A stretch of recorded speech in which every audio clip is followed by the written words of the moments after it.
After being betrayed, poor wife, left with her son. Years later, the millionaire regretted it forever. They say time heals all wounds, but some scars never fade, especially the ones left by betrayal. Years ago, Clara Hathaway was a woman in love, swept into a world of wealth and privilege she never imagined. But in that world, she was never truly welcome. Humiliated, abandoned, and left to fend for herself while carrying a child, she walked away, determined to build a life on her own. Now, years later, the man who once cast her aside, the millionaire who had everything but valued nothing, is about to learn a painful lesson. Because fate has a way of turning tables, and when he finally comes face to face with the woman he wronged and the son he never knew, he realizes the greatest regret of his life wasn't losing his fortune. It was losing them. But is redemption possible? Or are some betrayals too deep to forgive? Stay with me as we uncover a story of love, loss, and a reckoning that will leave you speechless. Clara Hathaway was born in a small town outside Philadelphia, a place where summer nights buzzed with the chatter of cicadas and winter mornings glittered beneath fresh snow. Her mother, Margaret, worked long hours at a local diner.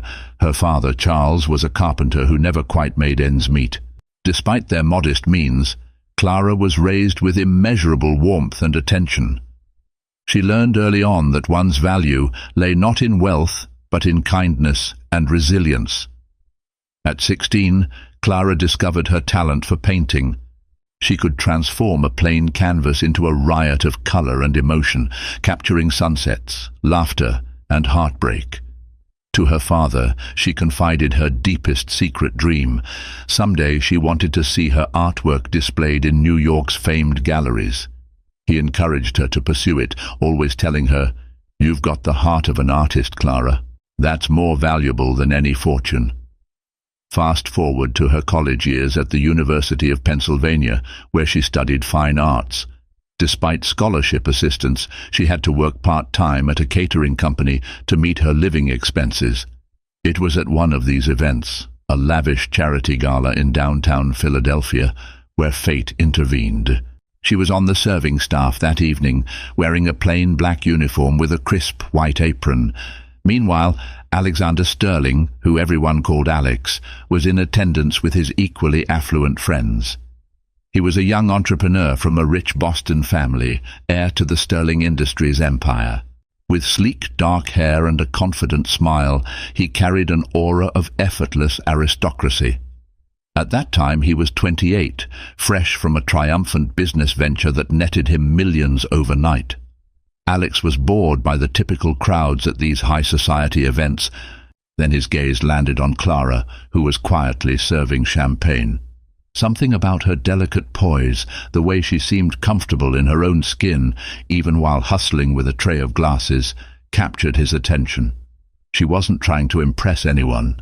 She was doing her job, eyes shimmering with an unspoken dream. That night, he didn't immediately speak to her, but he remembered her face. An unexpected pang of curiosity gnawed at him. Days later, as if orchestrated by destiny, they crossed paths in the university courtyard. Clara, carrying art supplies, collided with him by accident. Charcoal sketches went flying into the wind. Alex knelt to help her gather them, and that fleeting moment crystallized something.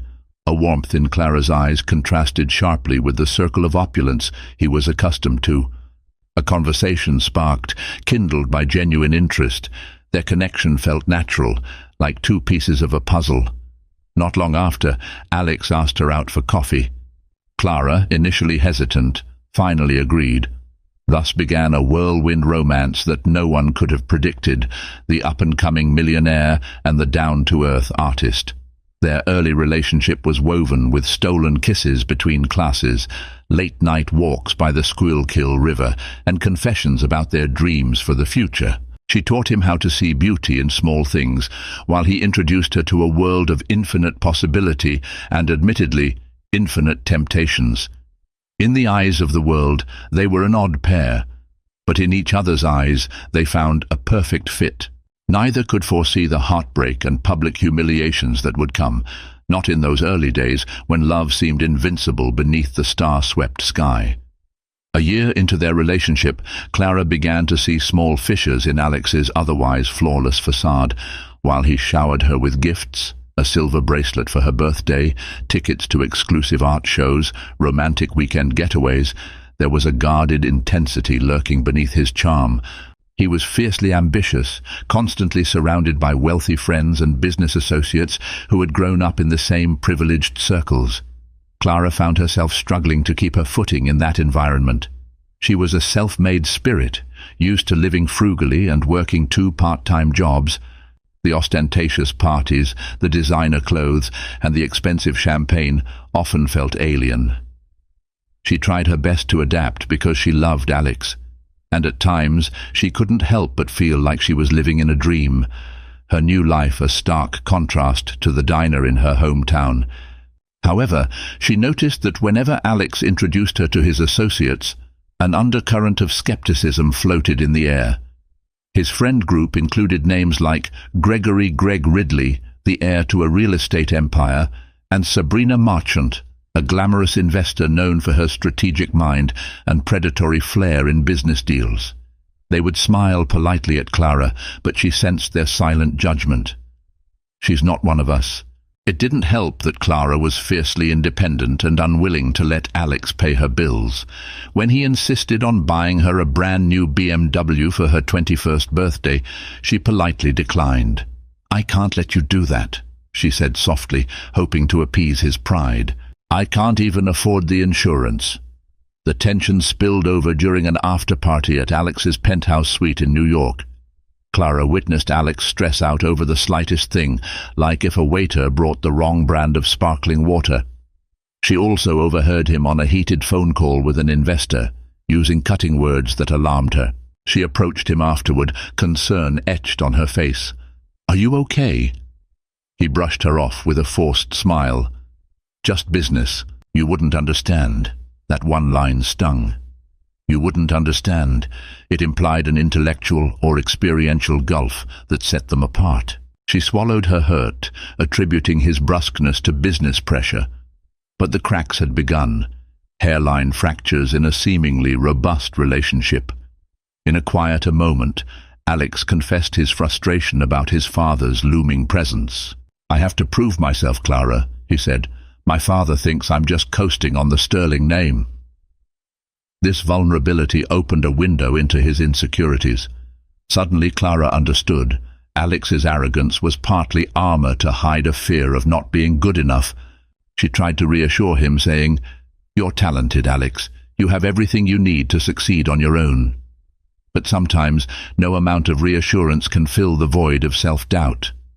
Life went on, with fleeting moments of joy overshadowing the creeping sense of disconnection.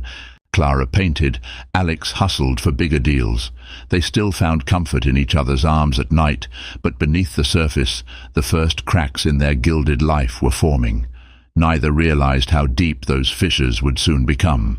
By the time Clara graduated, their relationship had evolved into an engagement. Alex proposed in the courtyard where they first met, presenting a stunning ring that glistened in the afternoon sun. Tears of happiness spilled down Clara's cheeks as she said yes. She thought it was the happiest day of her life, a promise that their love would weather any storms.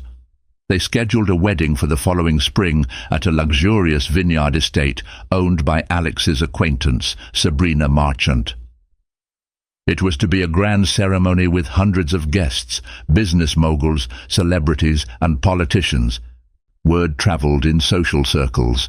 The young sterling scion was marrying an art school graduate of humble background. In the months leading up to the wedding, Clara frequently felt like a fish out of water.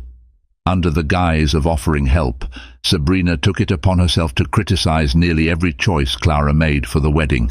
"Darling, that color is too pastel," she would say, or "those centerpieces look cheap."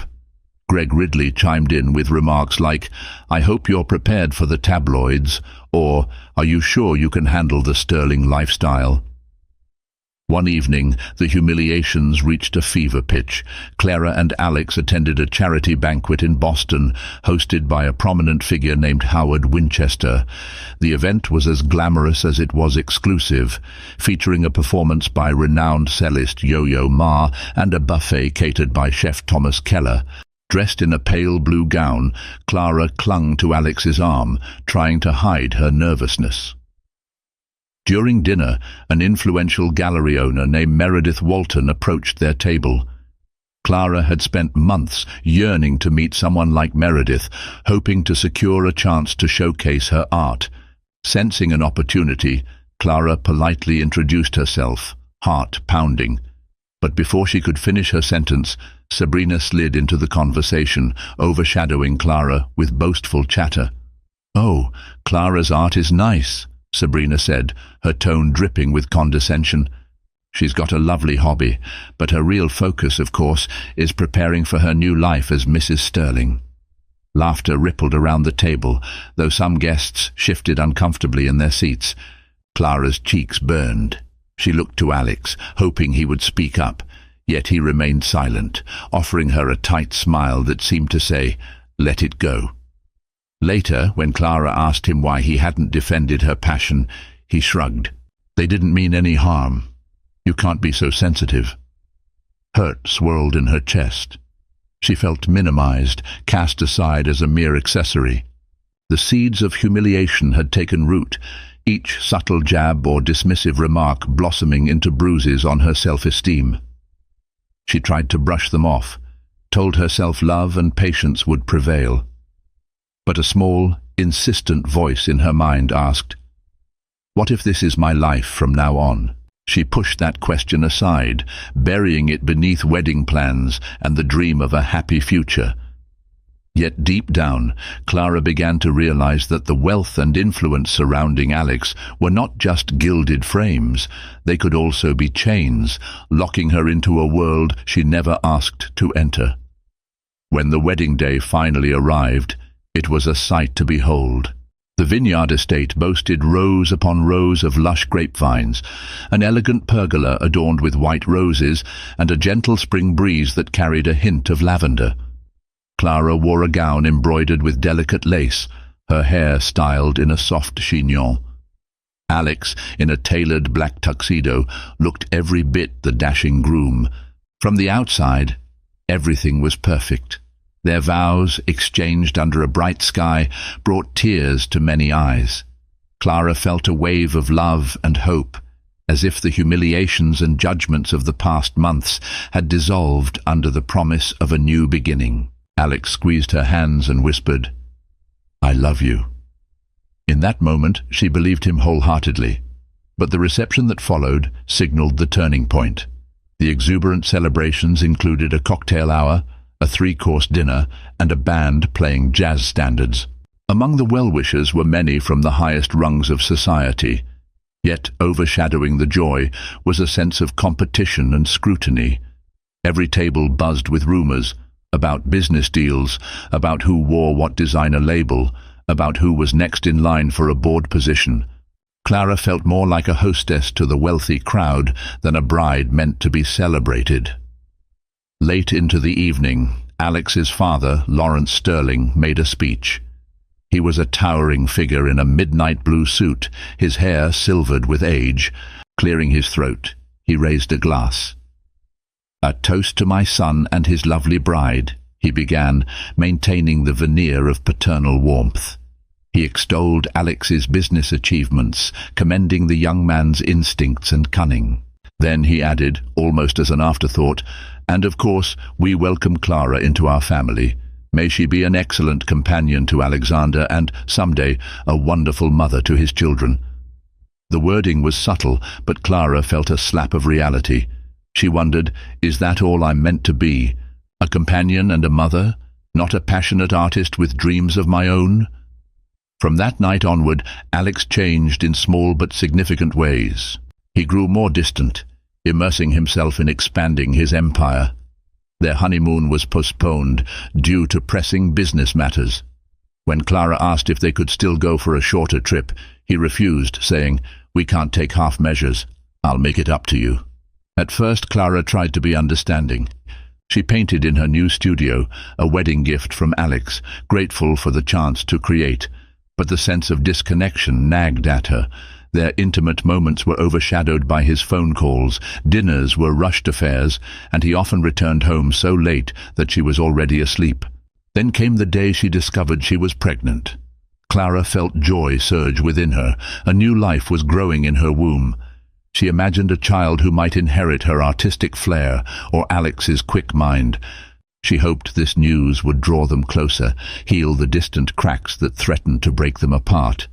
But as she would soon find out, a new chapter of vulnerability and heartbreak was about to unfold, one that would test her strength in unimaginable ways. Pregnancy brought changes Clara hadn't anticipated. She experienced morning sickness, fatigue, and a roller coaster of emotions. Yet her excitement remained steadfast. She planned how the nursery would look: soft pastel walls, a handmade mobile, and whimsical watercolor paintings. She tried to share these hopes with Alex, but he was more concerned about scaling up his next acquisition. "We'll hire the best decorators," he said absently. "Don't stress yourself." Often Clara found herself alone in the Sterling mansion, the echo of her footsteps magnified by the emptiness. She confided her fears in Margaret, her mother, who offered gentle words over long phone calls. "You have to stand up for yourself, honey.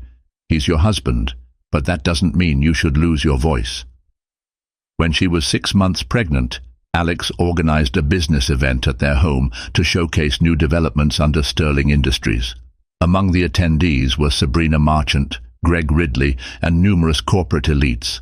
Despite Clara's condition, Alex insisted she host the event to show the family side of Sterling's brand. That night, as servers circulated with champagne flutes and caviar, Clara tried her best to be the gracious hostess. But a guest, slightly tipsy, made a dismissive comment about Alex's charity case of a wife. Clara overheard it, her cheeks burning with humiliation. She glanced at Alex, hoping for some defense, some recognition that such a remark was unacceptable. Instead, Alex delivered the final blow. While speaking about the future of his company, he made an offhand joke, referencing the logistical challenge of an unexpected pregnancy, implying that fatherhood had caught him off guard at a critical time in his business. The crowd chuckled politely. Clara felt every muscle in her body tense. Tears blurred her vision. She retreated to a corner, physically ill. Instead of comforting her, Alex appeared irritated. "You're making a scene," he hissed, pulling her aside. "Can't you at least wait until the guests leave?" That was the moment something inside her snapped. She realized with crystal clarity that she, and now their unborn child, were nothing more than accessories in his carefully curated life. She packed a bag that very night, tears streaming down her face.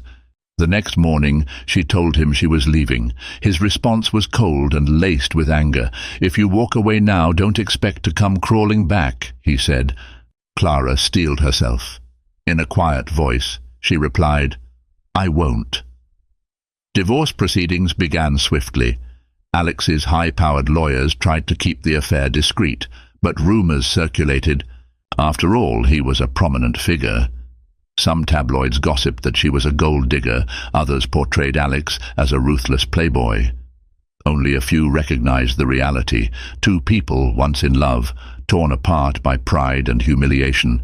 By the time the papers were signed, Clara had moved out to a modest apartment in Philadelphia, determined to rebuild her life. She ignored the hush money the lawyers offered. All she asked was to raise her unborn child in peace. She had no illusions about the difficulty ahead, but she also felt a surge of liberation. For the first time in months, the humiliations had lost their power over her.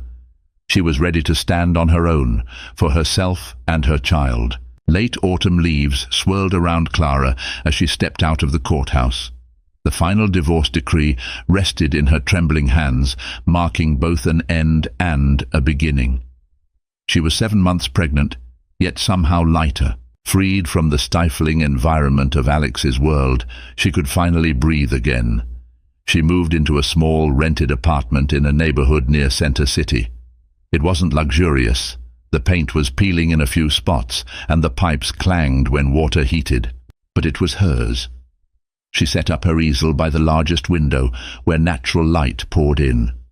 Every morning she would make a cup of herbal tea, rest her hand on her growing belly and whisper, "We'll be okay." The struggle to regain her footing was real.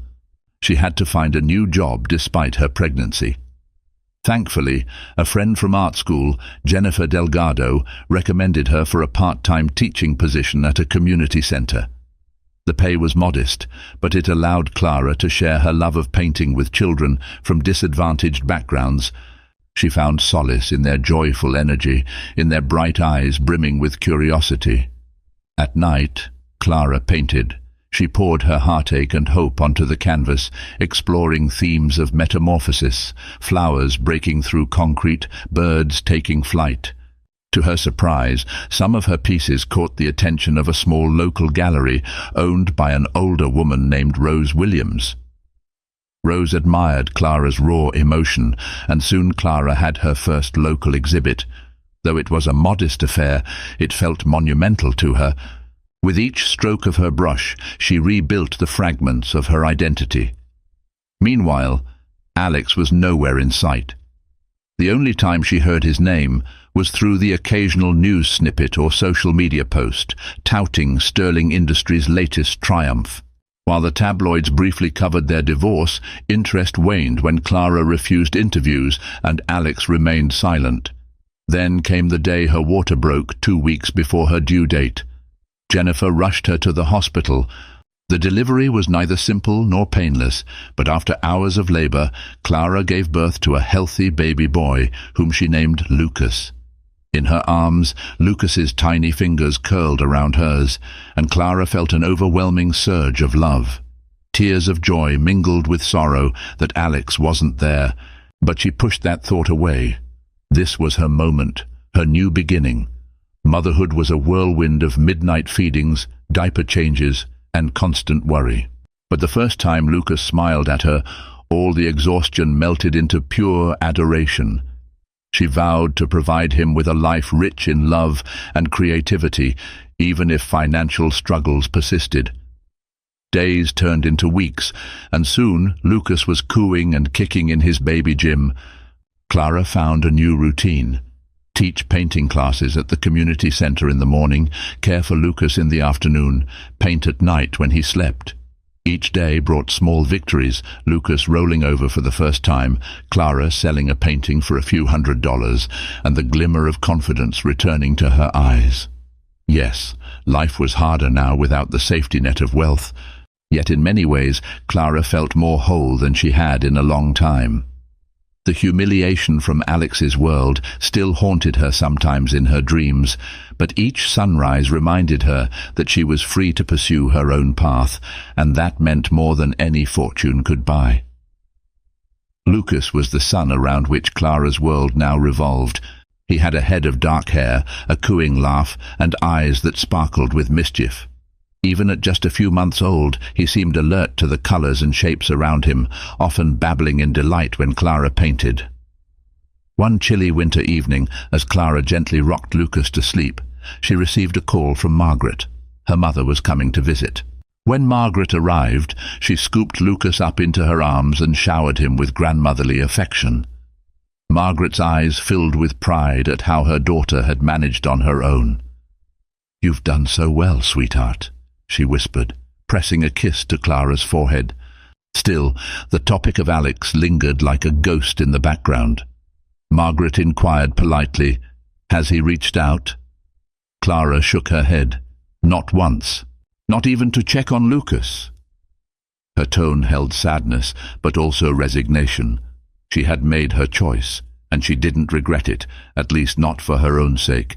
For Lucas, it was more complicated. She had once hoped that Lucas would know his father, but Alex's silence spoke volumes. In truth, Alex wasn't completely ignorant of Lucas's birth.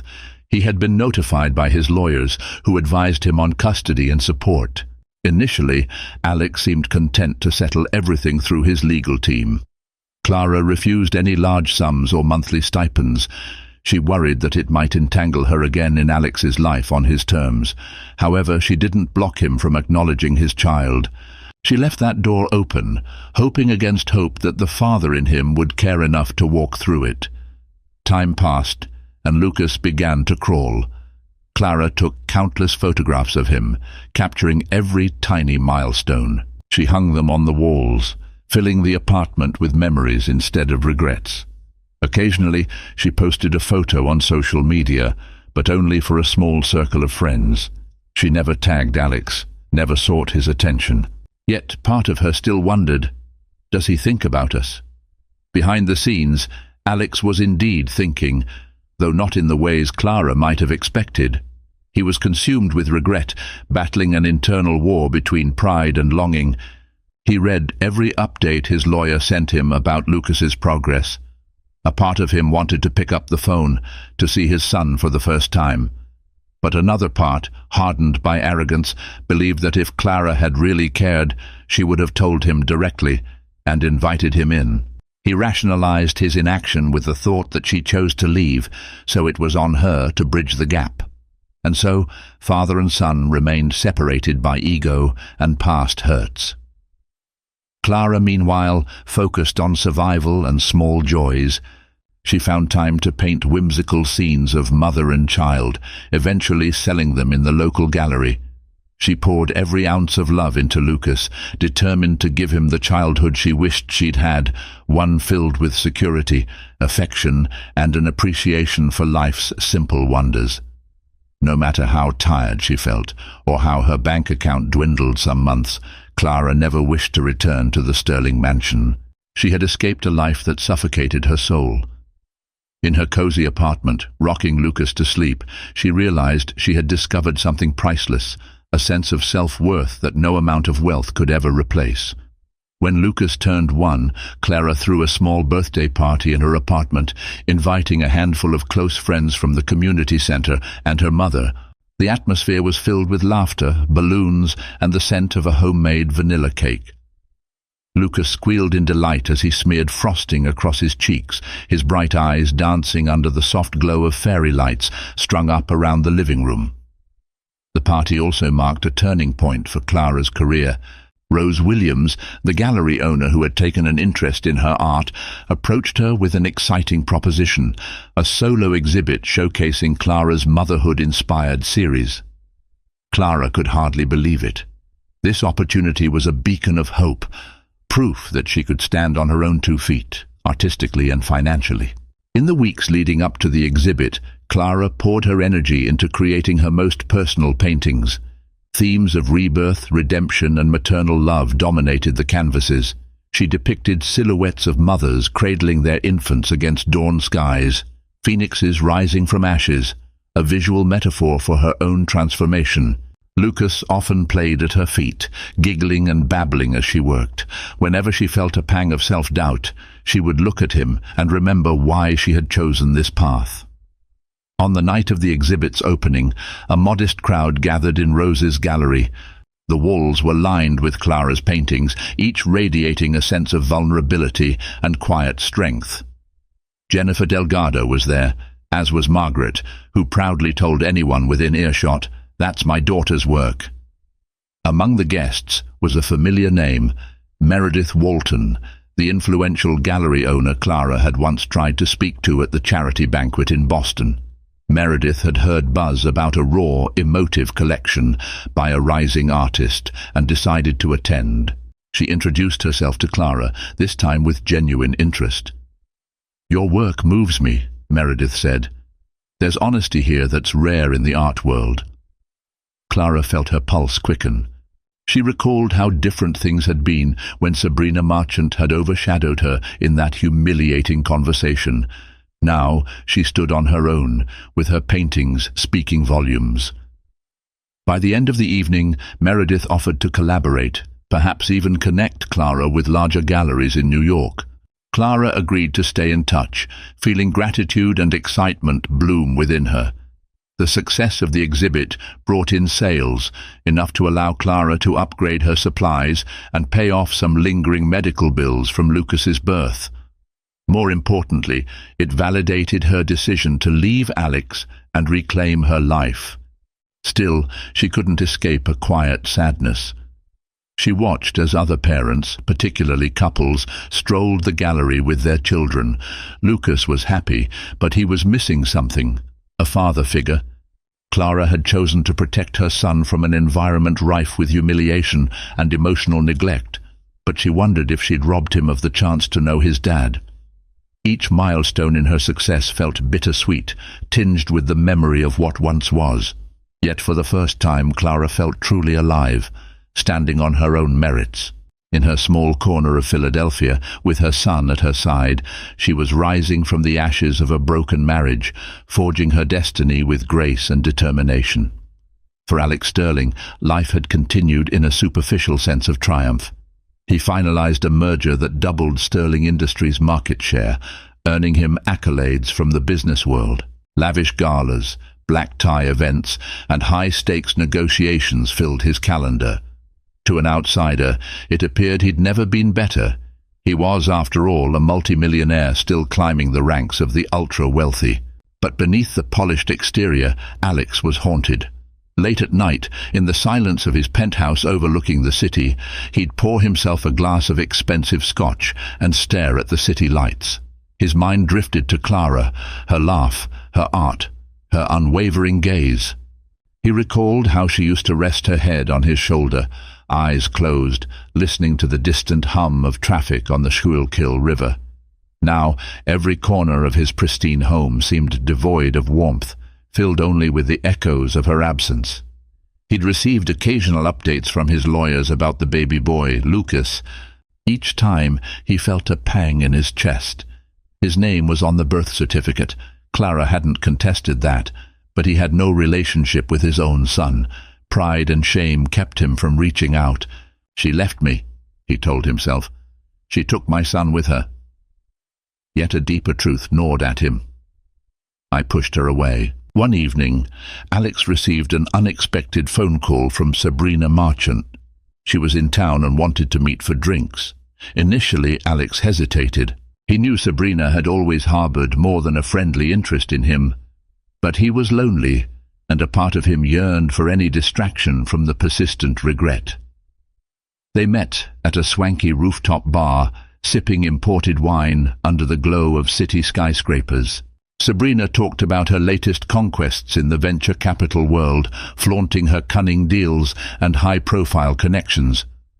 After a few drinks, she leaned in closer, placing a manicured hand on Alex's arm.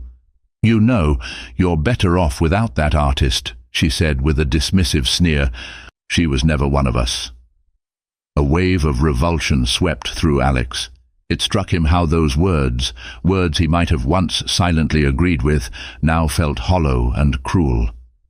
He recalled the look on Clara's face when Sabrina had humiliated her in Boston, how, in that moment, he hadn't stood up for the woman he claimed to love. Guilt swirled in his gut. He realized he couldn't stomach Sabrina's condescension anymore. Downing the last of his drink, he stood up abruptly. "I have to go," he muttered, ignoring her puzzled expression.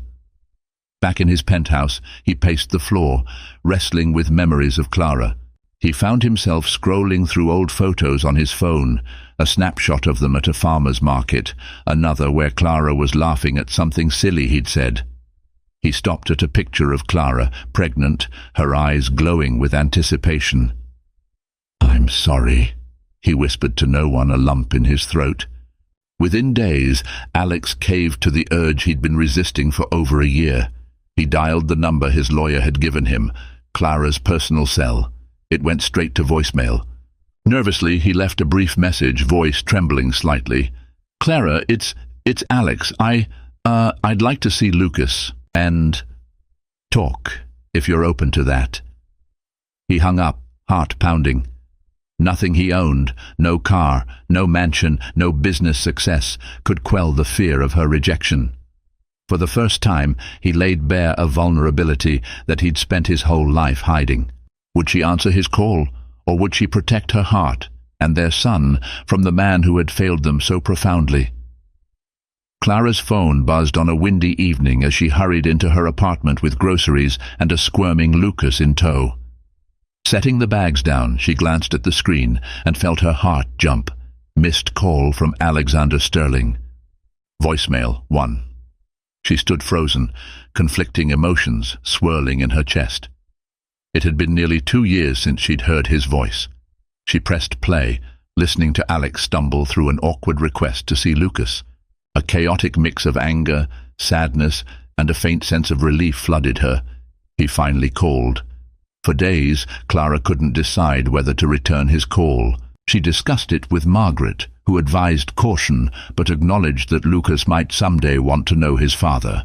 Jennifer, ever the supportive friend, offered a listening ear, encouraging Clara to do what was best for herself and Lucas, without letting Alex's wealth or past hurt cloud her judgment. Ultimately, Clara opted to send Alex a text, keeping it brief and neutral. "I received your voicemail. We can talk about Lucas. Call me tomorrow at 7 p.m. Her hands trembled as she typed.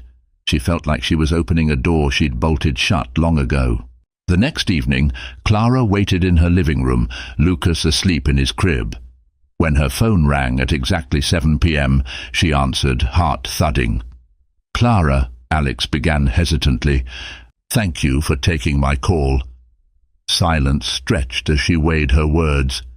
"I'm not sure what you want, but if you're serious about meeting Lucas, we need to establish some boundaries." Alex sounded nervous, a tone Clara had never heard before. I understand. I'd just like a chance to see my son, and to apologize." She considered the vulnerability in his voice. "All right, but I want it in a public place. I'll text you the details." They decided on a family-friendly cafe near Clara's apartment for Saturday afternoon. The days leading up to that meeting felt excruciatingly slow. Clara painted feverishly, trying to settle her restless mind. She reminded herself that this was for Lucas, not for any lingering feelings. Saturday arrived, crisp and sunny. Clara dressed Lucas in a soft blue sweater. He toddled around, babbling excitedly. She bundled him into the stroller and walked the few blocks to the cafe. Inside, the air was warm and smelled of freshly baked bread. She spotted Alex at a corner table, dressed in a casual jacket. No polished corporate suit, no entourage.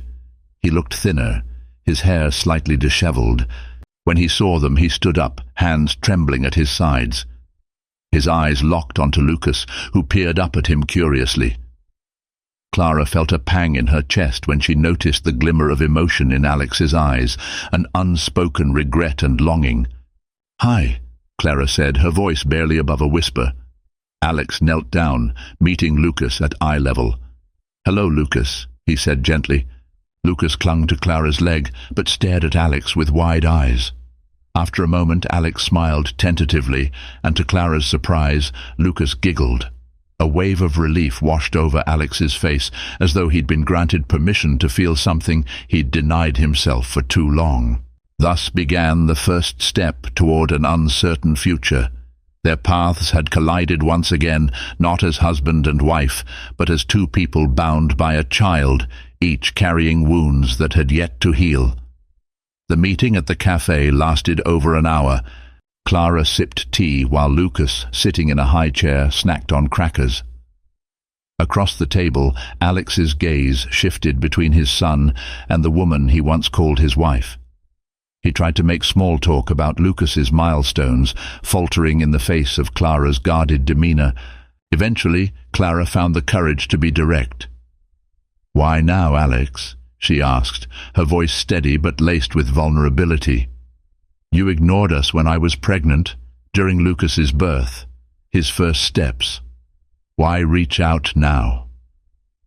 Alex swallowed hard. "I've thought about calling you every day. I was too ashamed and too stubborn." He rubbed the bridge of his nose. "I handled everything poorly, Clara. I know I can't change the past, but I want to be a part of Lucas's life, if you'll let me." She studied him, trying to decipher whether his remorse was genuine or just another flash of guilt that would fade. Alex's eyes were rimmed with exhaustion, and his usual confidence seemed replaced by an almost childlike anxiety. For a moment, Clara remembered the Alex she first fell in love with, the one who wasn't afraid to kneel on a university courtyard to pick up her scattered sketches. "You have to understand," she began, voice trembling with pent-up hurt. "I tried to fit into your world. I tried to be the person you wanted me to be, but all I got was humiliation, and you just stood there, or worse, you joined in." She felt tears prick her eyes, but she fought them back, not wanting to break down in a public place. "I left to protect myself and Lucas. I won't expose him to that kind of environment where we're never good enough." Alex nodded, remorse evident. "I can't take back the things I said or did, but I've cut ties with people like Sabrina. I've been re-evaluating everything in my life. The bigger the empire I built, the emptier I felt." He glanced at Lucas, who was now trying to shove a cracker into his mouth with clumsy toddler hands. Meeting him, it's like seeing the part of me that could still be good. For a brief moment, time stood still. Clara recognized genuine regret, the kind that shifts a person from the inside out. Still, her trust in him was broken. She refused to make any immediate promises. "I'll think about letting you see Lucas more," she said, her voice measured. "But let's keep it slow. Visits in public places, no overnight stays yet. And if at any point I feel Lucas's well-being is compromised, I'll end it." Alex's shoulders sagged in relief. "Thank you," he breathed. They agreed to meet again. Clara packed up Lucas, who waved bye-bye in his toddler way. As she pushed the stroller out of the cafe, she felt an odd mixture of turmoil and cautious hope. She had confronted the man who had once broken her heart and left her carrying both a child and the weight of his disregard. Whether he could mend those wounds was uncertain, but for Lucas's sake, she was willing to try. In the following weeks, Alex slowly integrated himself into Lucas's life. The visits were sporadic at first, an hour at the park on a Saturday afternoon, or a quick lunch at a child-friendly restaurant. Clara watched him from a careful distance, observing how he interacted with their son. To her cautious surprise, Alex displayed genuine care. He pushed Lucas on the swing set, helped him learn new words by pointing at objects, tree, dog, sky, and even seemed entranced by Lucas's smallest gestures. The old arrogance that once defined him was largely absent. In its place was an awkwardness reminiscent of someone trying to make amends. Yet the road was anything but smooth. One afternoon, Alex appeared with a pricey remote-controlled car for Lucas. Clara immediately bristled. She pulled Alex aside. "He's two, Alex. He doesn't need something so extravagant," she said in a hushed, tense voice. Alex looked confused and slightly hurt. "I just wanted to give him a nice gift." Clara sighed, trying to calm her frustration. "He's a toddler. He values time and attention more than expensive gifts. Don't try to buy his affection." Alex's jaw tightened, but he nodded, placing the toy car aside. Clara recognized the tension in his expression. He was so used to solving problems with money. Part of her pitied him for not knowing another way. Slowly, she began to see that it wasn't just about Lucas. Alex was trying to learn to be a different man, and sometimes old habits died hard. Outside of these visits, Clara's life remained busy. Her artwork was gaining more recognition, and she juggled teaching at the community center with raising Lucas. Margaret visited often to babysit, giving Clara time to travel for potential gallery shows. On some nights, when Lucas was asleep, Clara would stare at her phone, half expecting a text from Alex. Though they spoke frequently about logistics, they never once delved into their relationship. Inevitably, the moment came when Alex asked, "Can I take Lucas to my place for a day?" He mentioned he'd baby-proofed his penthouse, ensuring every sharp corner and electrical outlet was secured. Clara hesitated. The idea of Lucas in the environment that had once suffocated her brought back painful memories, but she also sensed that keeping Lucas away forever wasn't fair to either of them. "All right," she said slowly, "but just for the afternoon. and I want to come with him the first time to make sure everything's okay." The day they visited Alex's penthouse, Clara felt a swirl of emotions. The modern decor, the floor-to-ceiling windows overlooking the city, everything was painfully familiar and yet distant. She remembered countless nights here, feeling invisible, overshadowed by Alex's social circle. But this time, no crowd of wealthy friends awaited her. Instead, it was just Alex, who had a nervous energy about him as he greeted Lucas. She walked through the rooms, verifying that indeed the sharp corners were padded, the electrical sockets covered. The fridge was stocked with child-friendly snacks, and there was even a small corner filled with stuffed animals and building blocks. Alex had clearly made an effort. Despite the tension in the air, Clara was struck by a sense of possibility. People could change, given the chance and the will. She didn't know if she was ready to forgive Alex for all his past wrongs, but she recognized that he was trying. Maybe that counted for something. Nevertheless, she reminded herself, trust was a fragile vessel, easily shattered and painstakingly repaired. The question that lingered in her mind was whether their fractured bond could ever truly be mended. Months passed, and Alex became a regular part of Lucas's life.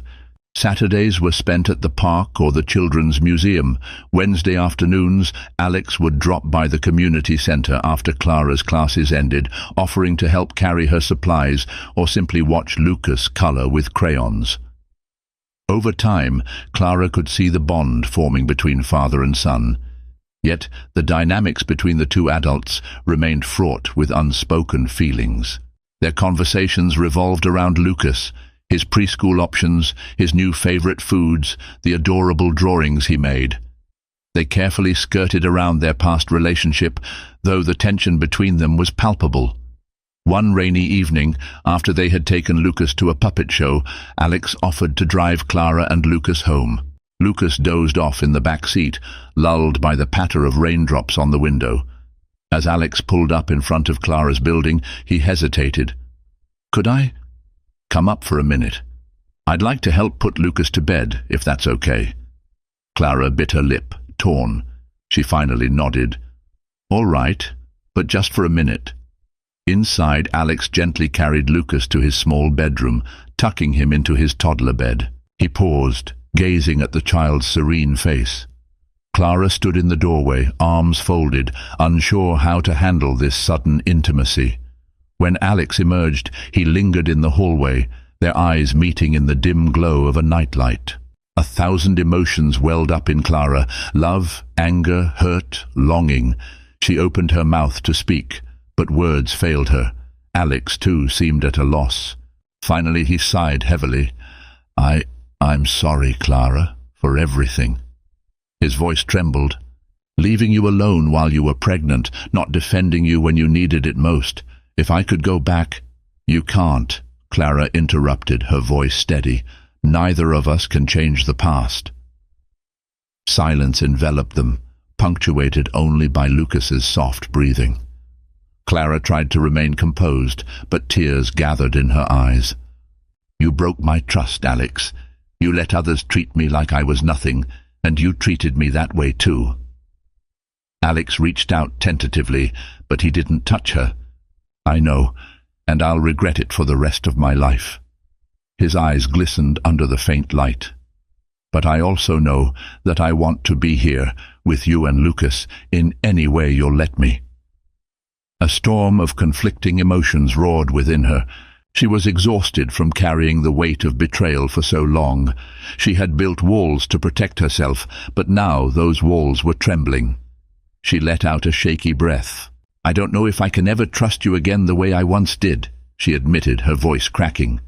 "I'll earn it back," he promised, a determined softness to his tone, "even if it takes years." They stood there, hearts raw and exposed, two broken souls trying to find a way forward. In that moment, Clara felt an odd sense of comfort in his presence.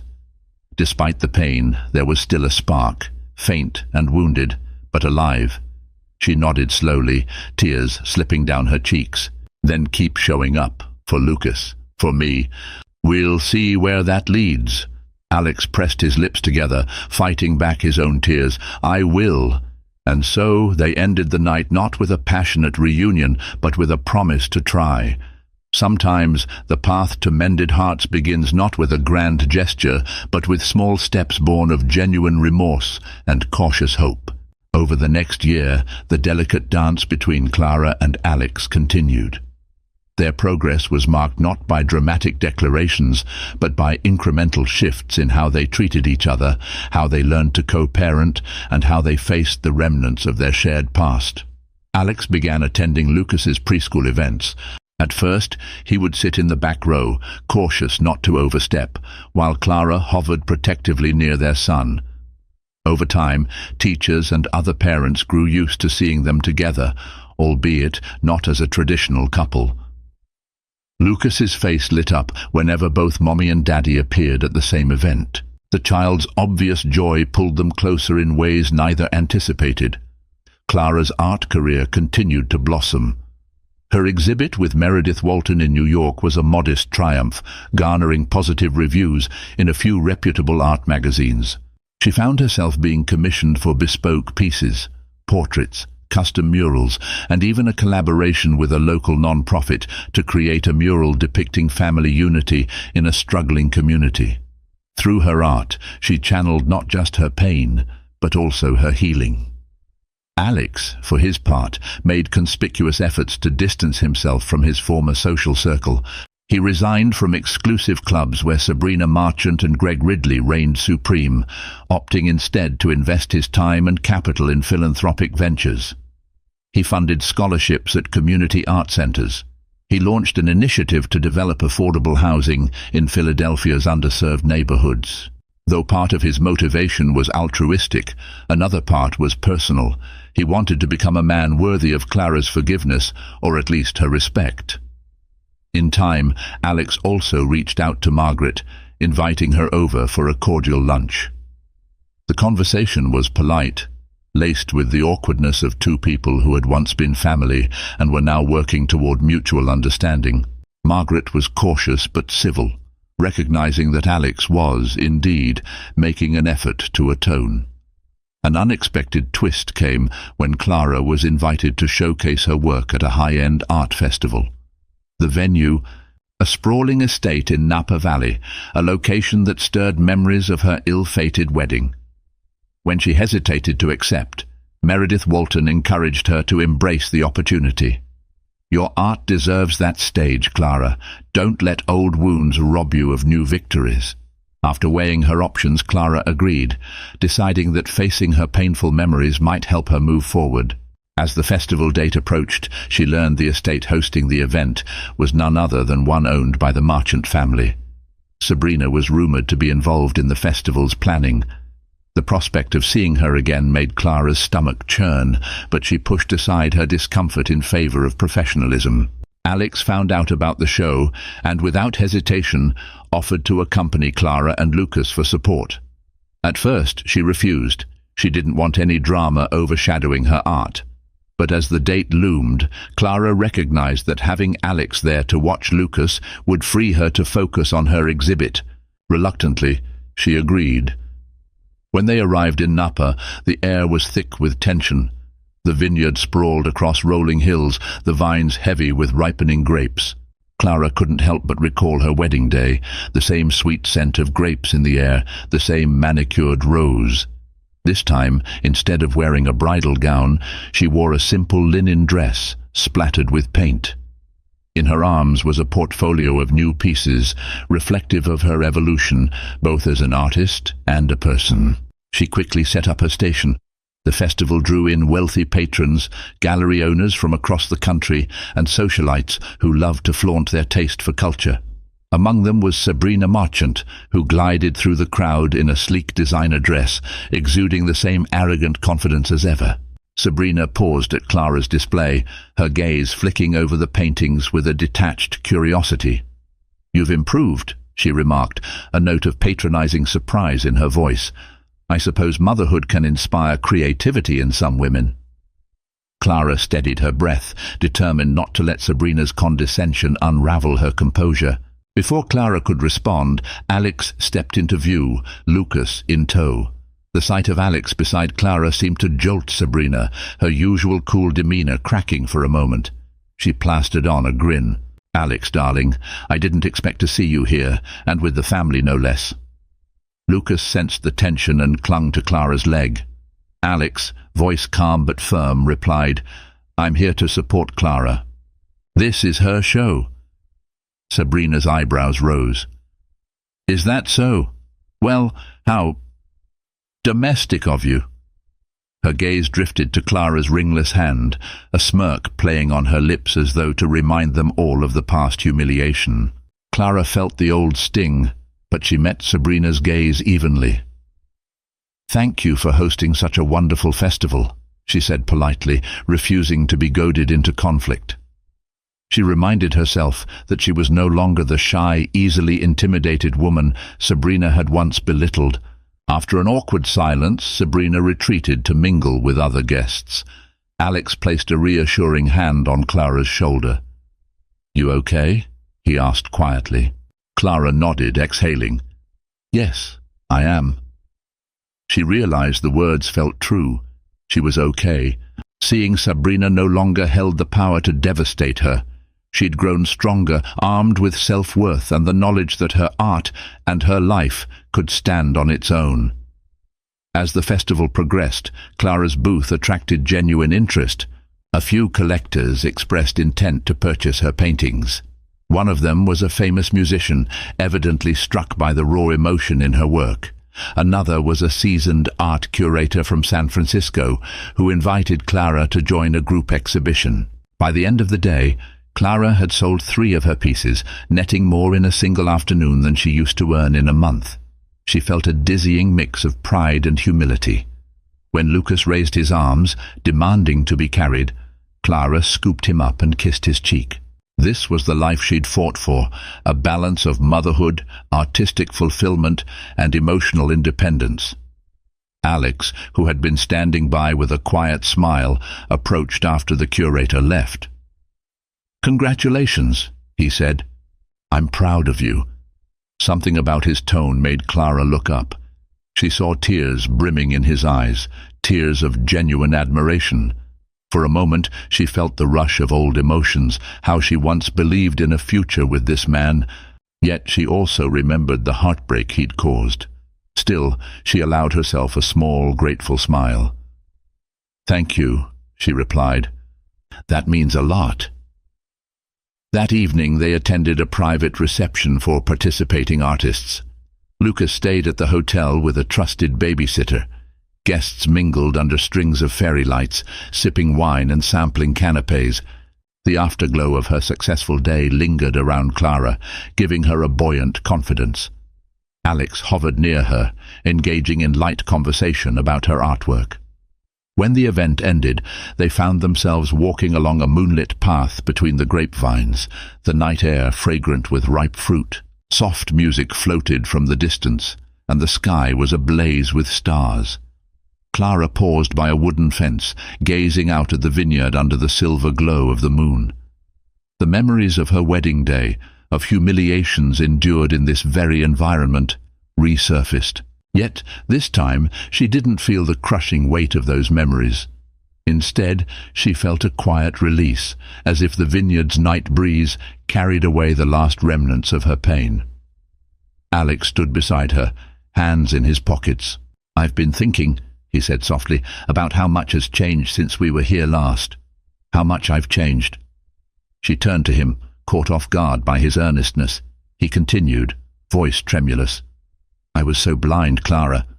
Obsessed with proving myself, with living up to my father's expectations.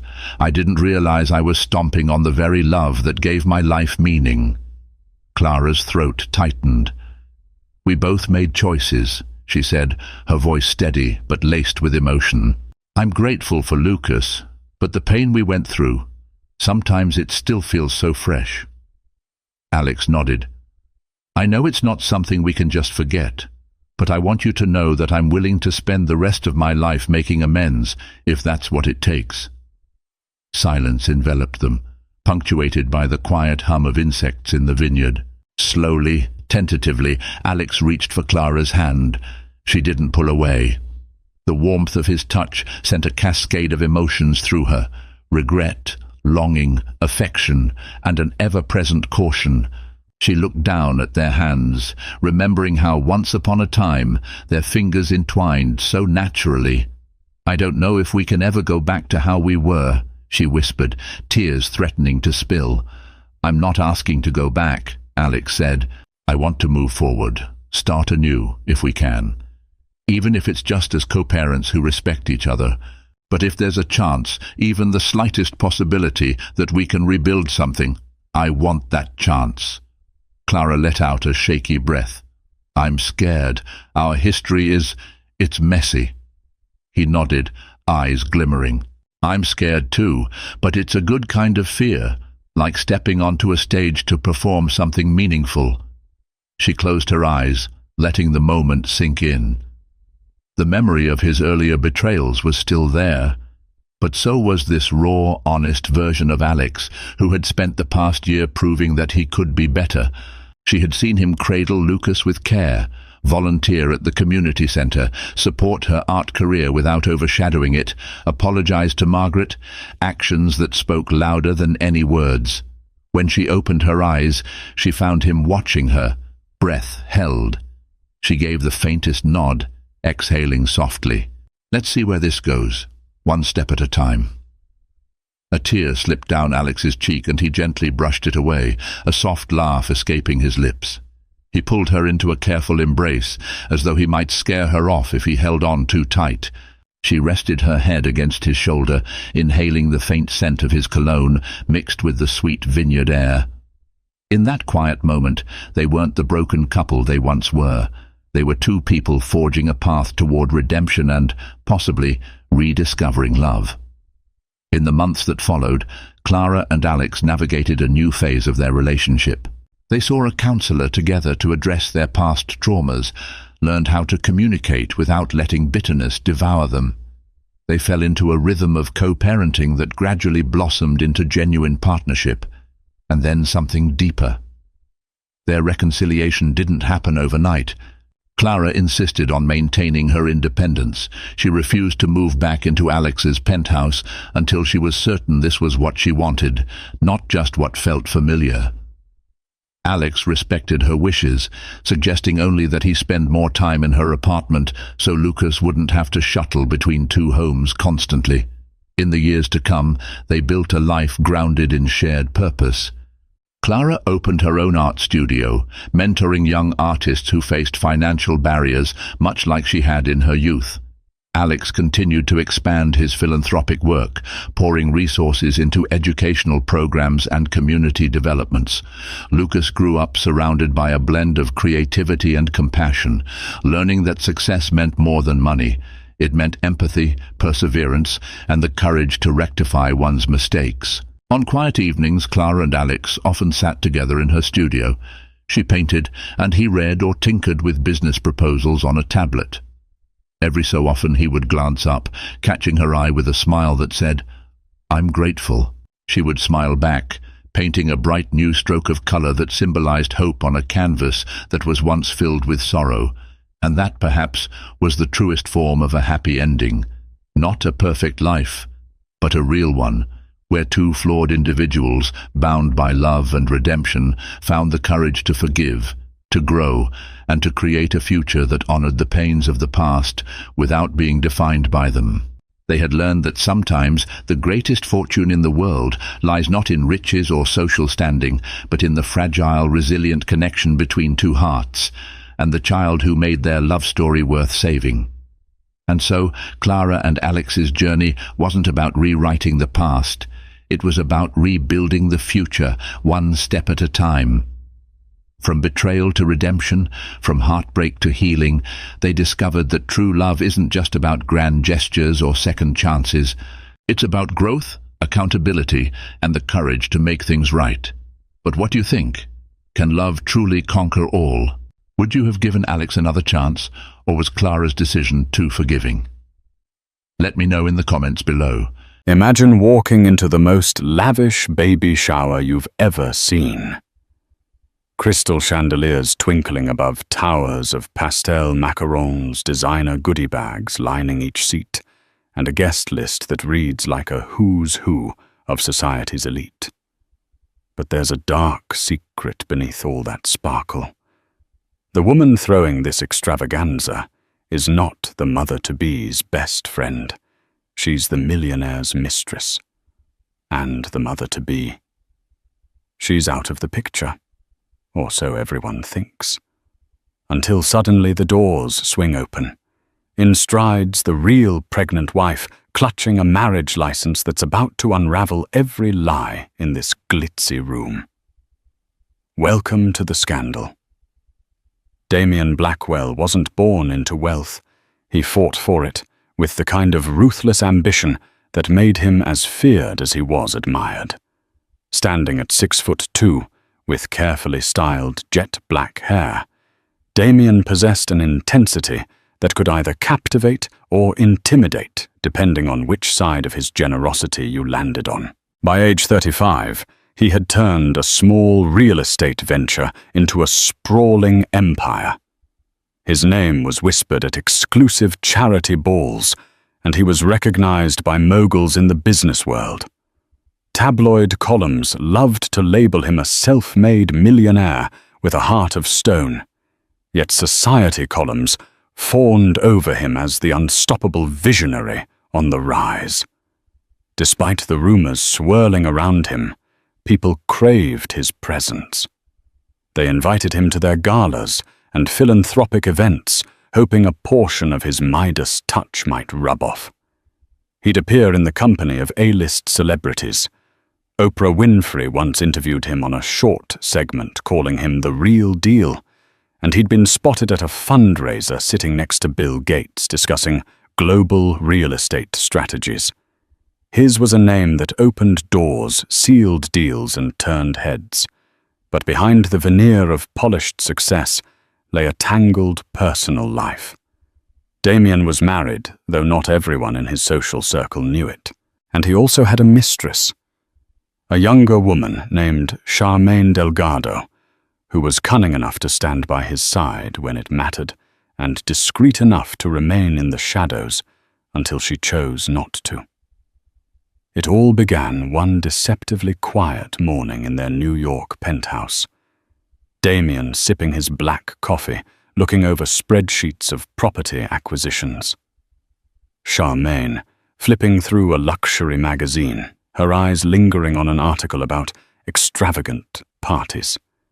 A dazzling idea began to form in her mind that would soon lead to chaos. The quiet secret of Damien's life was his marriage to Elizabeth Redwood. At 28, Elizabeth exuded a calm, regal grace. She had grown up in a well-respected family in Boston. Her father, Jonathan Redwood, was a high-powered attorney, and her mother, Catherine Redwood, was a socialite renowned for her philanthropic work.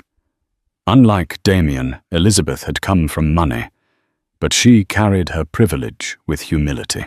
She taught underprivileged children art in a non-profit school. The marriage was low-key. Elizabeth had never been much for public fanfare, and Damien was all too willing to keep his personal life private to protect his empire from scrutiny.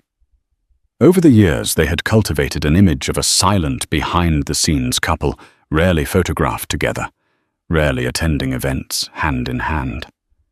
Some thought they were just close business partners. Others assumed they had parted ways. Only a few intimates knew the truth. But Elizabeth was pregnant, something she had confided only in her close friend, Bella Thompson.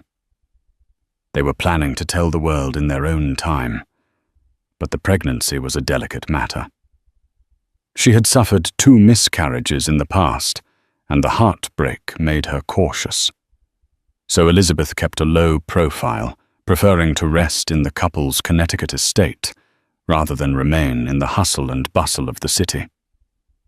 Damien's visits to Connecticut had grown infrequent. The demands of his business took him overseas, so he said. Elizabeth trusted him mostly. She had chosen to focus on her health, certain that once the baby arrived, their marriage would find renewed purpose.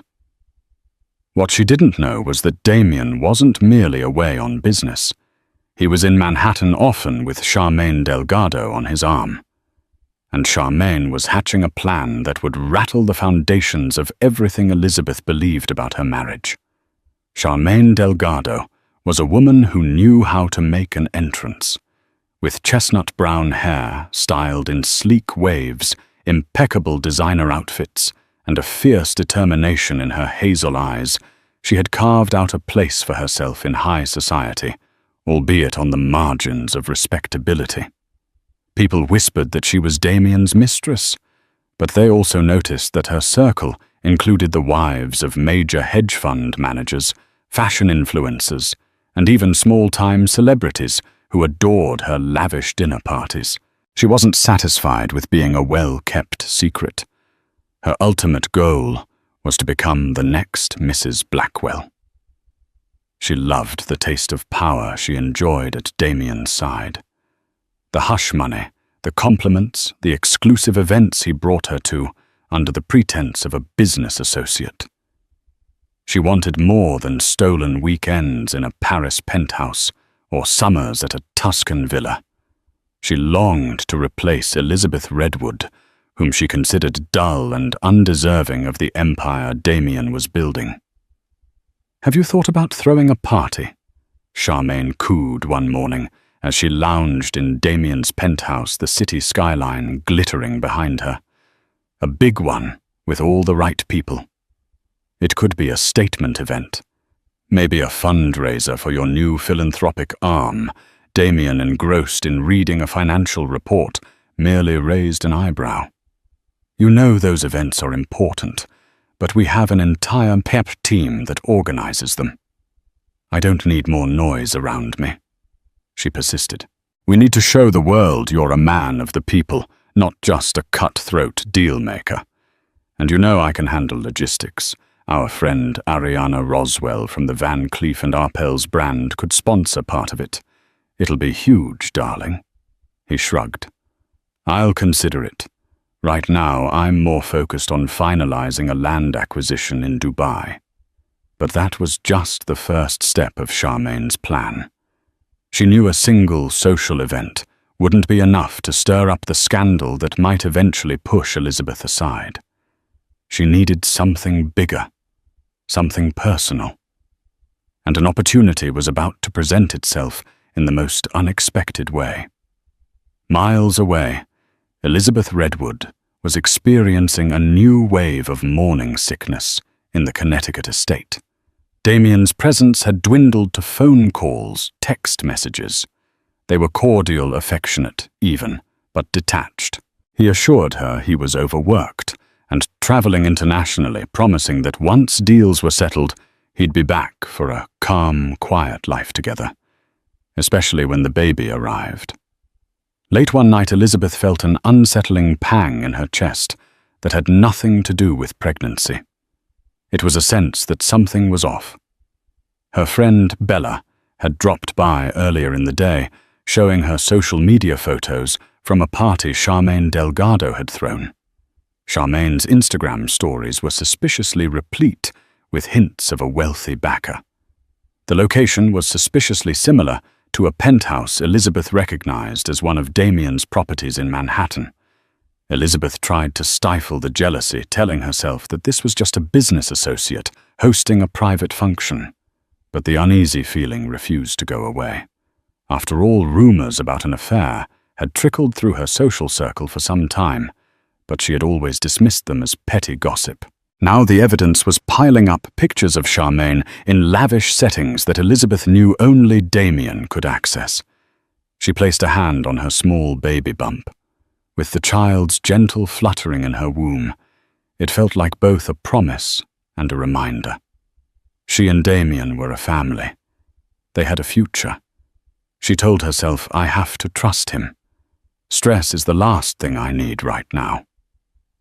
But doubt is a seed that once planted grows rapidly, especially in the lonely quiet of a large estate where your husband's presence is rare.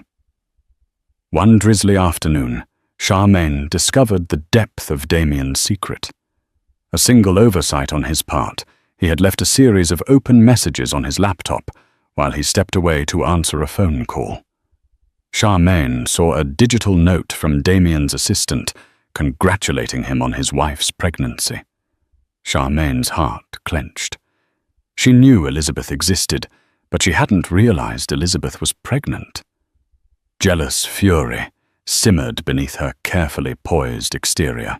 She paced the penthouse, chewing on her glossed lip. Eyes narrowed. "He's going to have a baby with that woman," she hissed under her breath. "What about me?" But soon a twisted idea formed in her cunning mind. She decided to use this pregnancy to her advantage.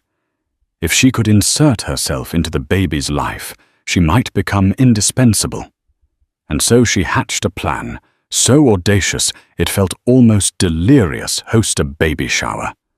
For Elizabeth, yes, but secretly orchestrated by Charmaine herself and used as a platform to humiliate the pregnant wife or force a confrontation in public.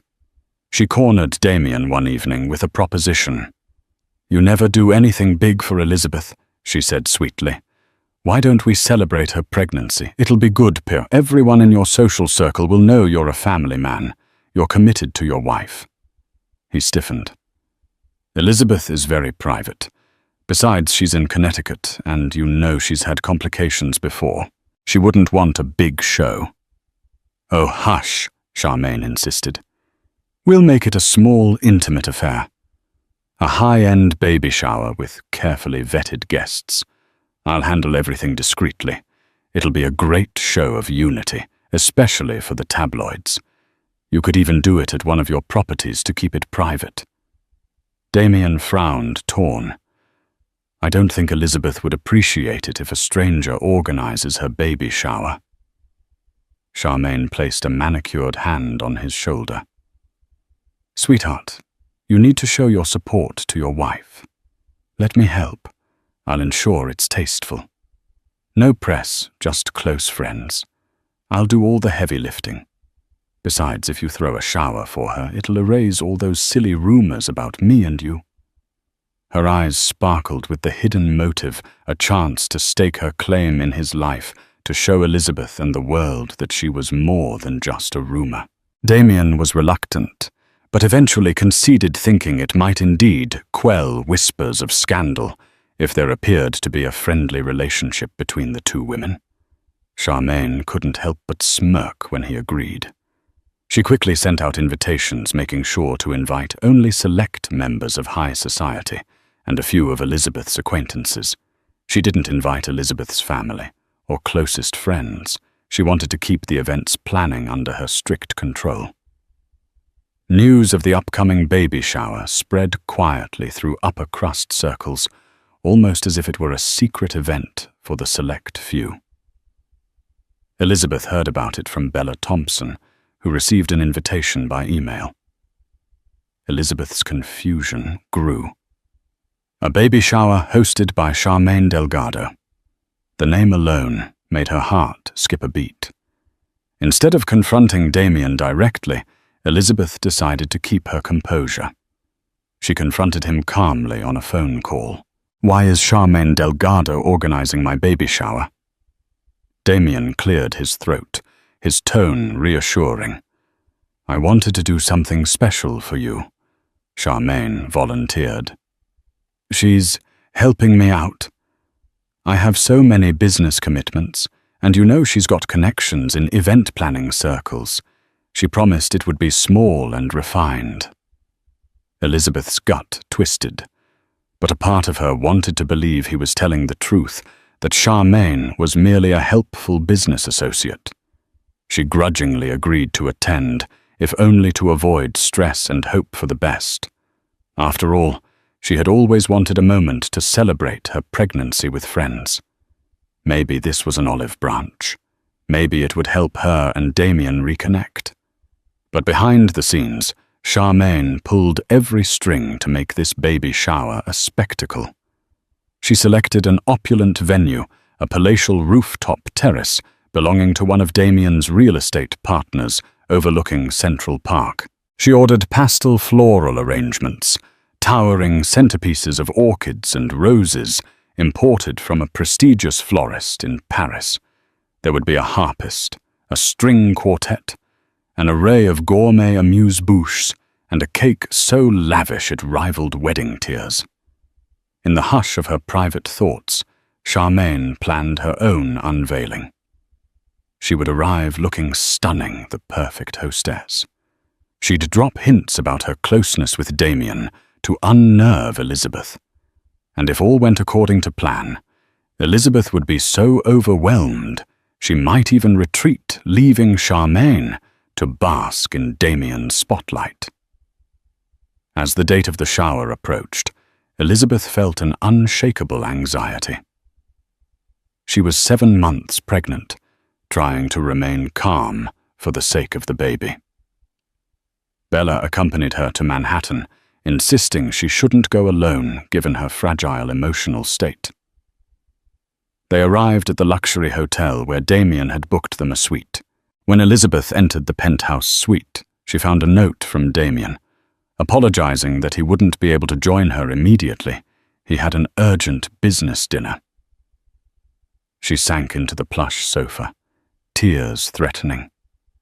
Her hand instinctively rested on her belly, feeling the baby's gentle kicks. Bella poured her a glass of sparkling water. "Damien's being distant again," Bella said softly. "Do you trust him?" "Lizzie." Elizabeth blinked back tears. "I'm trying to. Everything is so confusing right now. He insists he loves me, wants this baby. Yet I see Charmaine in all his public appearances, and now she's hosting my baby shower." Bella offered a reassuring arm around her shoulder. "Tomorrow, you'll see the truth. Sometimes you need to look your fears in the eye. If something is off, I'll be right there to support you." That night, Elizabeth couldn't sleep. She thought of her father's disapproving glance whenever the subject of Damien arose, recalled how her mother once gently hinted that Damien's lifestyle might not mesh well with a stable marriage. Elizabeth had defended him passionately, saying he was just driven, not unfaithful. Now her worst suspicions were creeping in. Could Charmaine Delgado be more than just a helpful business associate? A brilliant late-morning sun bathed the rooftop terrace in golden light the next day. Waitstaff wearing crisp white uniforms circulated silver trays of champagne flutes, fresh squeezed juices, and hors d'oeuvres. Guests trickled in, each more glamorous than the last. The decor was a pastel dreamscape. Delicate pink, mint, and lavender ribbons dangling from tall arches of greenery. A harpist plucked gentle tunes in the corner. Charmaine Delgado made her entrance in a sleek mauve cocktail dress with diamond accents. Heads turned. She was radiant, playing the role of the gracious hostess to perfection, greeting influential socialites and business figures with warm smiles. She seemed to relish every polite question about her connection to the Blackwells. Her eyes roved over the crowd, waiting for Elizabeth. After a tense elevator ride, Elizabeth arrived on the rooftop, escorted by Bella. The moment Elizabeth stepped onto the terrace, a hush fell, followed by murmurs of admiration. She wore a flowing cream maternity gown, her face glowing despite her anxious heart. She placed a protective hand over her baby bump. Charmaine approached with outstretched arms, her smile a calculated blend of warmth and condescension. "Elizabeth, darling, I'm so glad you made it. I've been dying to meet you in person." Elizabeth plastered a polite smile. "Thank you for hosting this. It's quite lovely. I wanted to honor the mother of Damien's child." Charmaine emphasized the name with a slight smirk. He's told me so much about you. We must chat more later, once you've greeted all these lovely guests." Elizabeth nodded, her brow furrowing. As she glanced around, she noticed many faces. Some were her distant acquaintances, others complete strangers.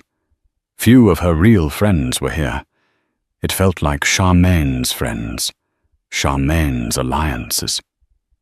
Elizabeth suddenly felt alien in what should have been her moment. Across the terrace, a small group of women huddled together, whispering and glancing at Elizabeth. She felt the sting of their judgment. Rumors about Charmaine's relationship with Damien had clearly reached these circles, and many were watching to see how Elizabeth would react. Damien himself was noticeably absent. An hour into the festivities, Elizabeth tried to make the best of it. She politely thanked each guest for coming, endured the cooing over baby gifts, and fielded vague compliments about how lucky she was to have such a supportive friend in Charmaine. Bella hovered protectively nearby, noticing the forced smiles and the subtle slights. "Lizzie, do you want to sit down?"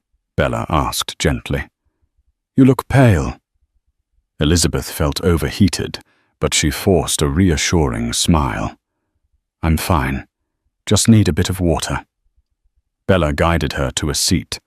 As a waiter brought over a glass of ice water, Charmaine reappeared, dragging along a tall woman named Harriet McAllister, a flamboyant gossip columnist for one of the city's scandal rags. Harriet was known for her sharp tongue and sensational headlines. She was exactly the kind of presence Elizabeth had wanted to avoid. Charmaine purred Elizabeth. "Darling Harriet here would love a quick chat about your plans once the baby arrives. She's a dear friend and does these wonderful pieces on society families." Elizabeth's stomach churned. She felt cornered. She recognized Harriet's byline stories about extramarital affairs, hidden marriages, and love children that sold out tabloids. With a forced graciousness, Elizabeth offered a handshake. "Pleasure to meet you." Harriet's lipsticked grin was disarming. "My readers would be thrilled to know about your journey.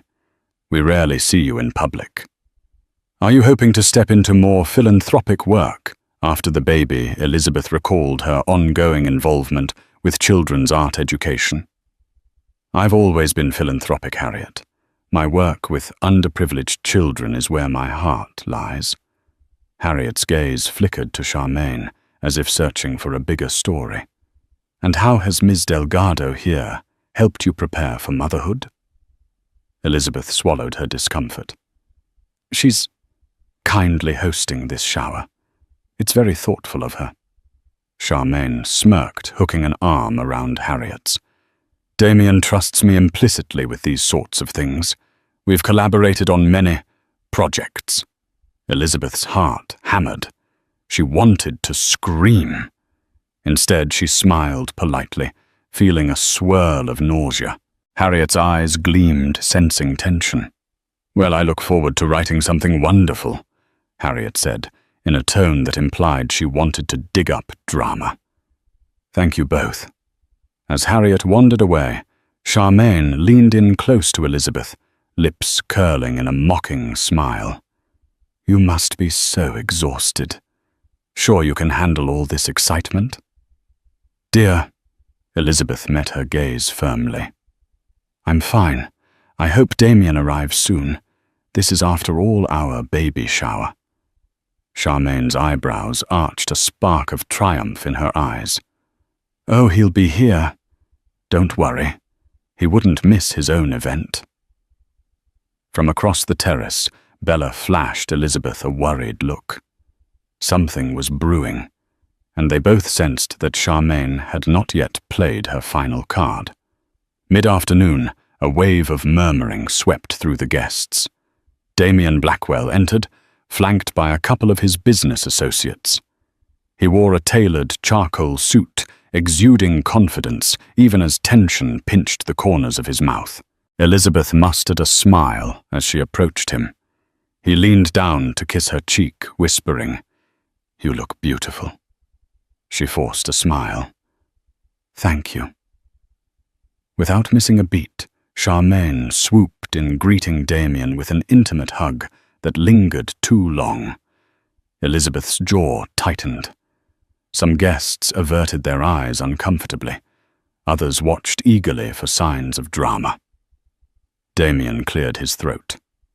"Charmaine, you've outdone yourself. This is spectacular." She beamed. "Only the best for your wife." Her lips curved at the word, as though it were a faint insult. "Now, dear guests," Charmaine said, raising her voice to gather attention. "May I have everyone's attention for a moment? We have a very special surprise planned for Elizabeth and Damien."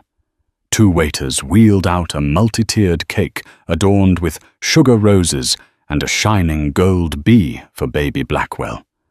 Gasps of admiration rose among the guests.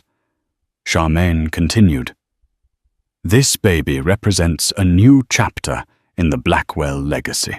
We all know Damien is a man of ambition and power, but behind every great man is a great woman. Or so they say. Elizabeth, you're carrying his pride and joy, his future heir." Elizabeth swallowed, bracing for the spotlight.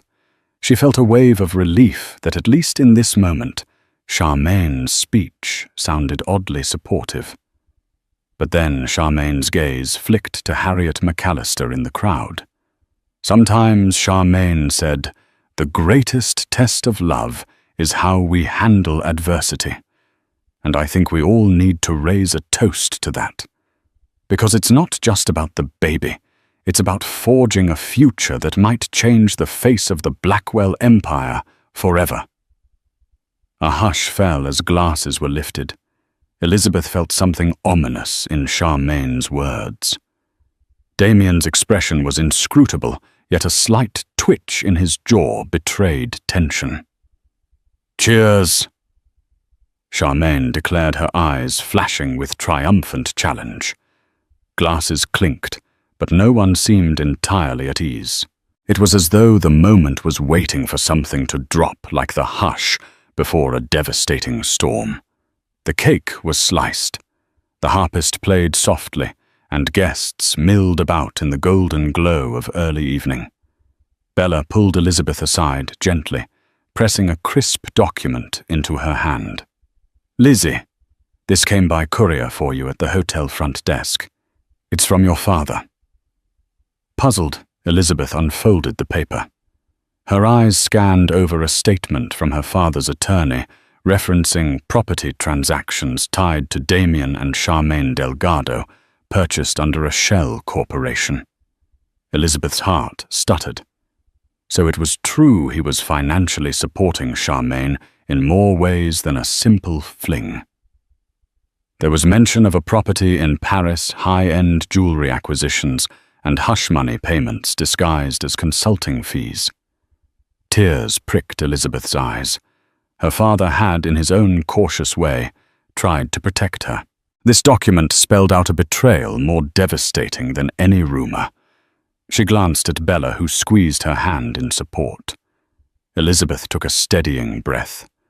"I need to confront him. Now." Leaving Bella behind, Elizabeth navigated through the throng of guests. She found Damien alone near the bar. His phone buzzed on the counter beside him.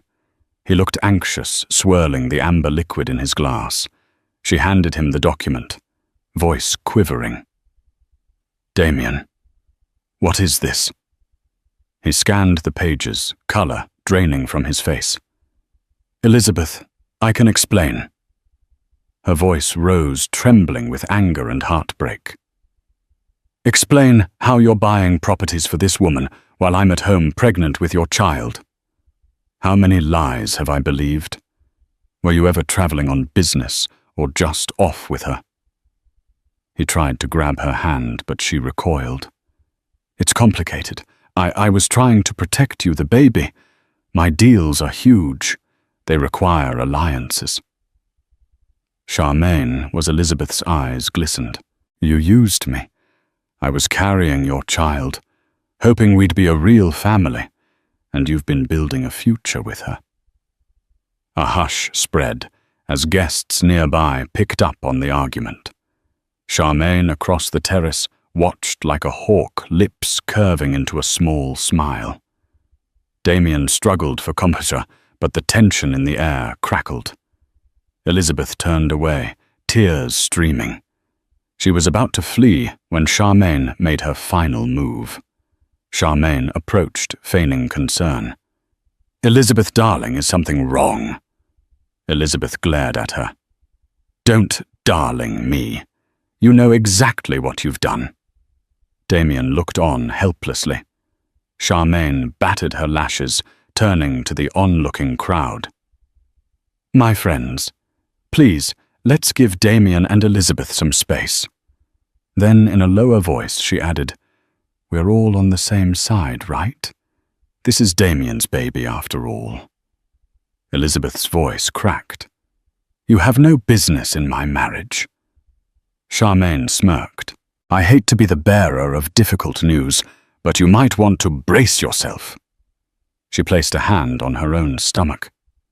Because I'm pregnant too. Gasps rippled through the guests like an electric shock. Elizabeth's face went ghostly pale. The words seemed to echo, bouncing off the marble columns of the terrace.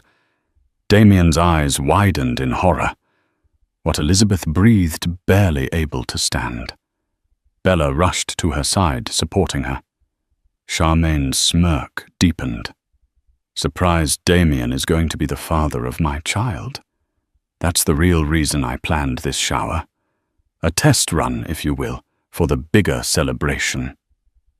A mixture of shock and revulsion spread across the guests. Harriet McAllister had her phone out, already taking notes for a sensational article. Elizabeth's trembling hand rested on her own belly. The heartbreak was overwhelming. She thought of the many nights she prayed for this pregnancy to be safe, while her husband created a new life with Charmaine. The betrayal was too immense to put into words. Damien looked trapped like a man whose secrets had finally caught up to him. Charmaine, he hissed. You said you wouldn't. She flipped her hair triumphantly. I changed my mind. You can't sweep me under the rug anymore, Damien. Especially not when I'm carrying your child. Everyone here deserves to know the truth. Elizabeth's legs weakened, and Bella guided her to a chair. The crescendo of scandalous whispers rose around them. For a moment, Elizabeth's world spun. Quietly, deliberately, Elizabeth stood again. She locked eyes with Charmaine, then glared at Damien. Her anger surged, adrenaline fueling her. She reached into her small clutch and pulled out a document, her official marriage license to Damien, along with a copy of their wedding certificate, sealed and signed by the state of Massachusetts. She raised her voice with as much composure as she could muster. You think you can come into my baby shower, my life, and pretend you have some rightful claim to my husband? Let me make something clear to everyone. Here I am, Mrs. Elizabeth Redwood Blackwell, and that is not changing unless I say so. She held the documents up for the onlookers to see. This is our marriage license, and we are legally married. This scandal you're trying to create will not erase that fact.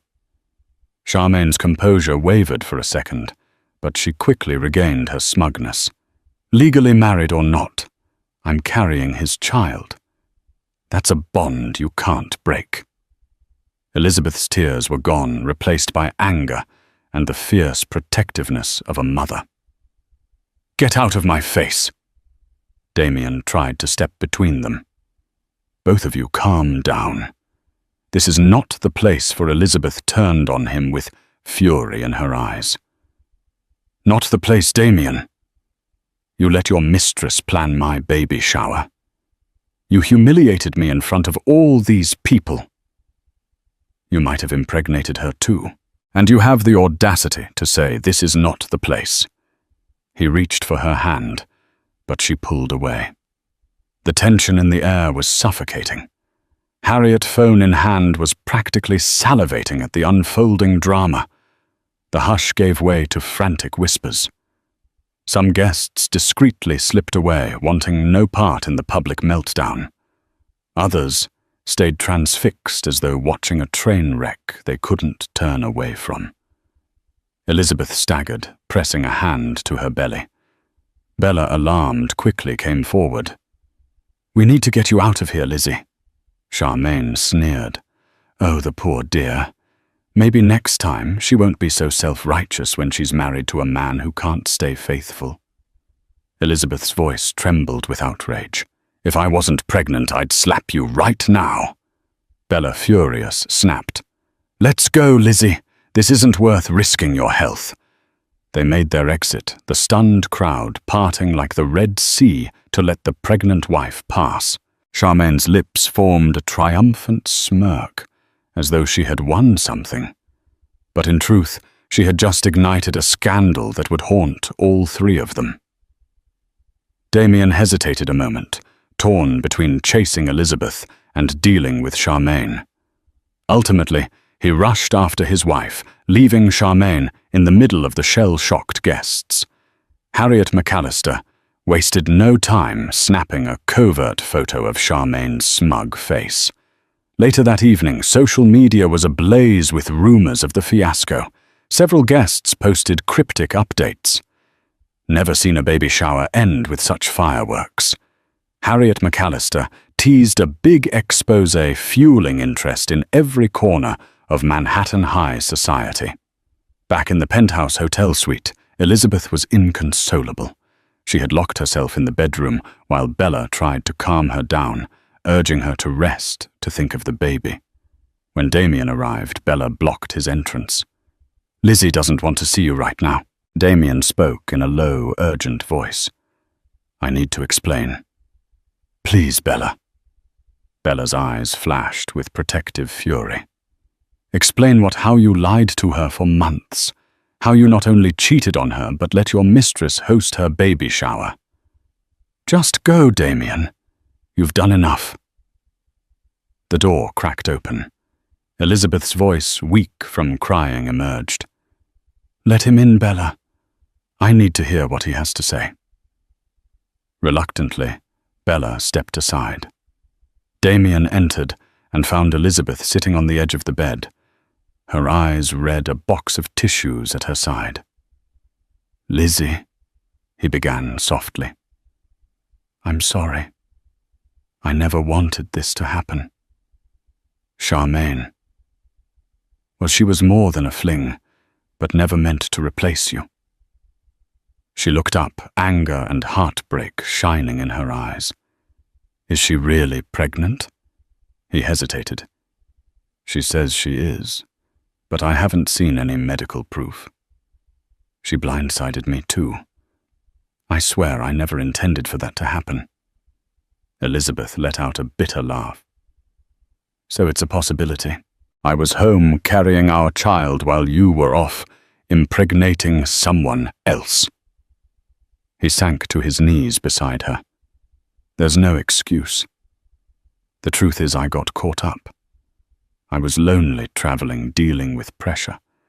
We drifted apart, and Charmaine was available. I'm sorry." Tears streaked her face. "Lonely, I was lonely too. I lost 2 babies before this one. Remember, I needed you, Damien." His voice cracked. "I know, Lizzie. I failed you, and I'll spend the rest of my life making it right if you let me." She stared at him, an ocean of hurt welling in her eyes. "Right now, I need space. I need to protect my baby. I don't know if I can ever trust you again." Bella re-entered, guiding Elizabeth into the next room. "She needs rest, Damien. You should go." Damien stood, realizing the gravity of what he might lose. "Lizzie, I love you. I love our child. I promise, whatever it takes, His voice trailed off. Elizabeth turned away, tears dripping from her chin. Just leave. While Elizabeth tried to recover from the emotional blow, Charmaine reveled in the aftermath.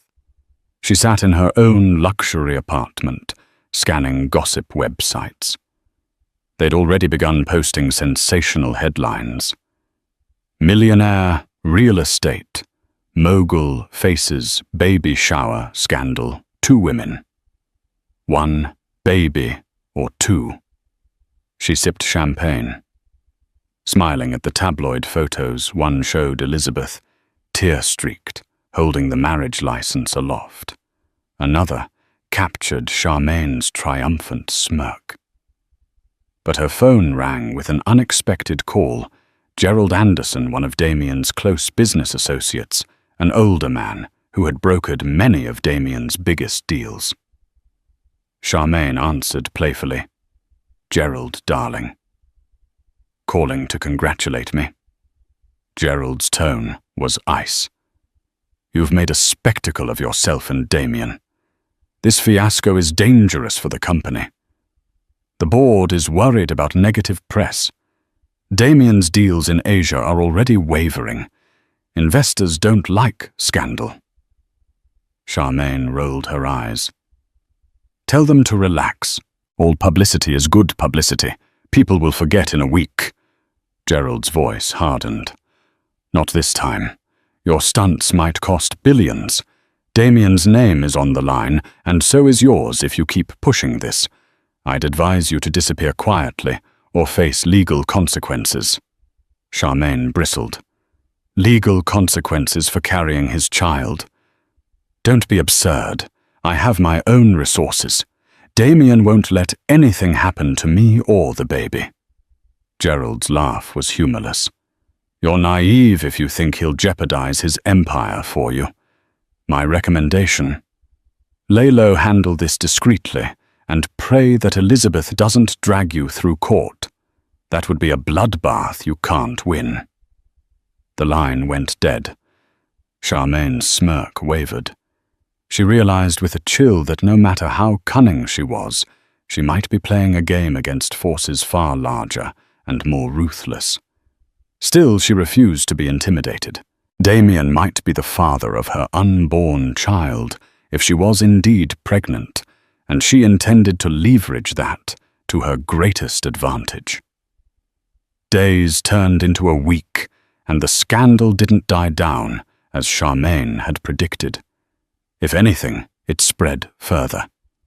Media outlets that usually stayed away from private affairs devoured the story.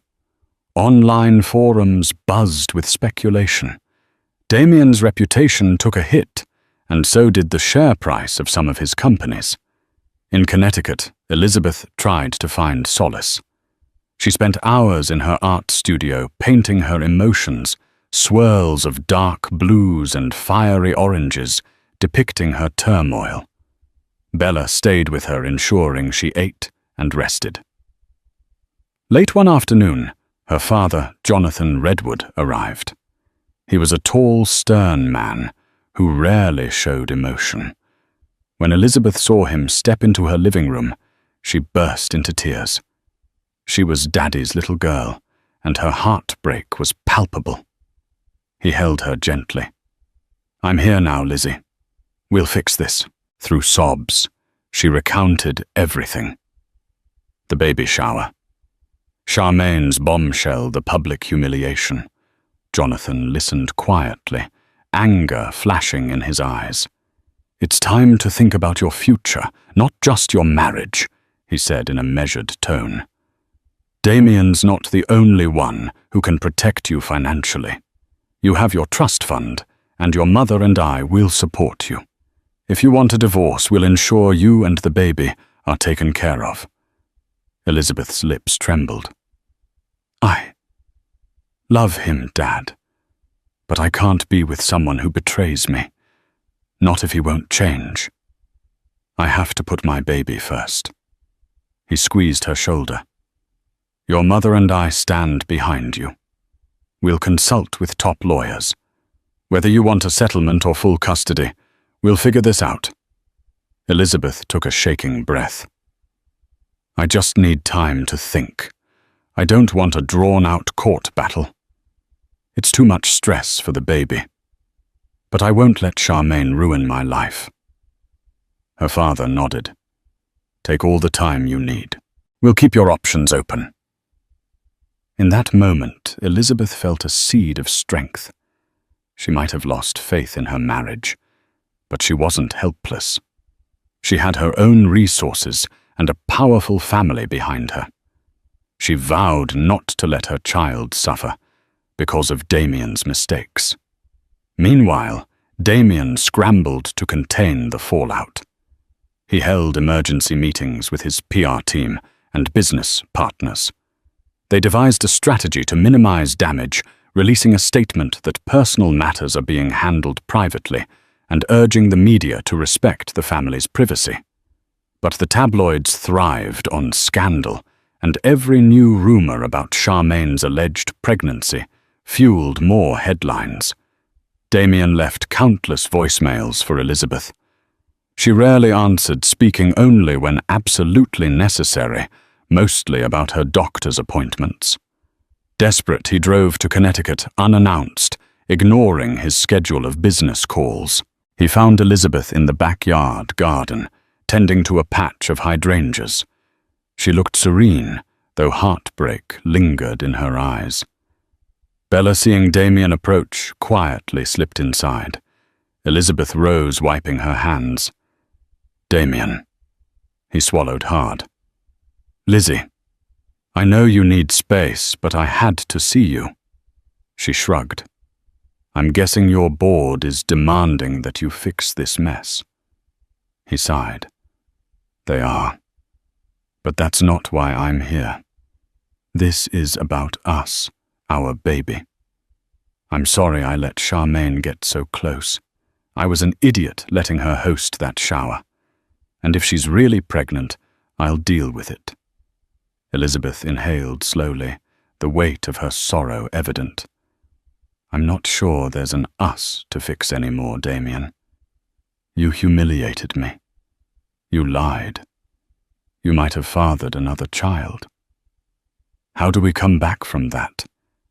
He stepped closer, voice cracking. By remembering what we had, what we still have. We've always been there for each other, especially after our miscarriages. Don't let Charmaine's scheming tear us apart. Elizabeth bit her lip. Memories of their wedding day fluttered in her mind, the quiet vows, the sense of hope. Could she forgive him? Finally she spoke. I can't just snap my fingers and pretend everything's okay. I need to see you genuinely change. I won't raise this baby in a broken home. But I also won't let you walk in and out as you please.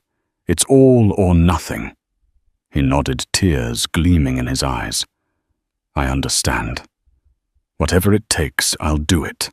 I'll cut Charmaine out of my life, if that's what you want. Elizabeth's gaze turned steely. What if she's pregnant with your child? You can't just walk away from that responsibility. Damien looked pained. I'll provide for that child, but that doesn't mean I have to be with her. I want my family with you. Elizabeth's throat tightened. Show me you mean it. Because if this is another lie, Damien, I promise you I will walk away for good. A week later, a private meeting was arranged. Elizabeth insisted on seeing Charmaine's proof of pregnancy before making any decisions. Charmaine agreed to a meeting, likely eager to flaunt her hold over Damien. They chose a neutral location, Gerald Anderson's stately townhouse in the Upper East Side, away from prying paparazzi cameras. Elizabeth brought Bella and her father. Damien arrived with 2 of his lawyers.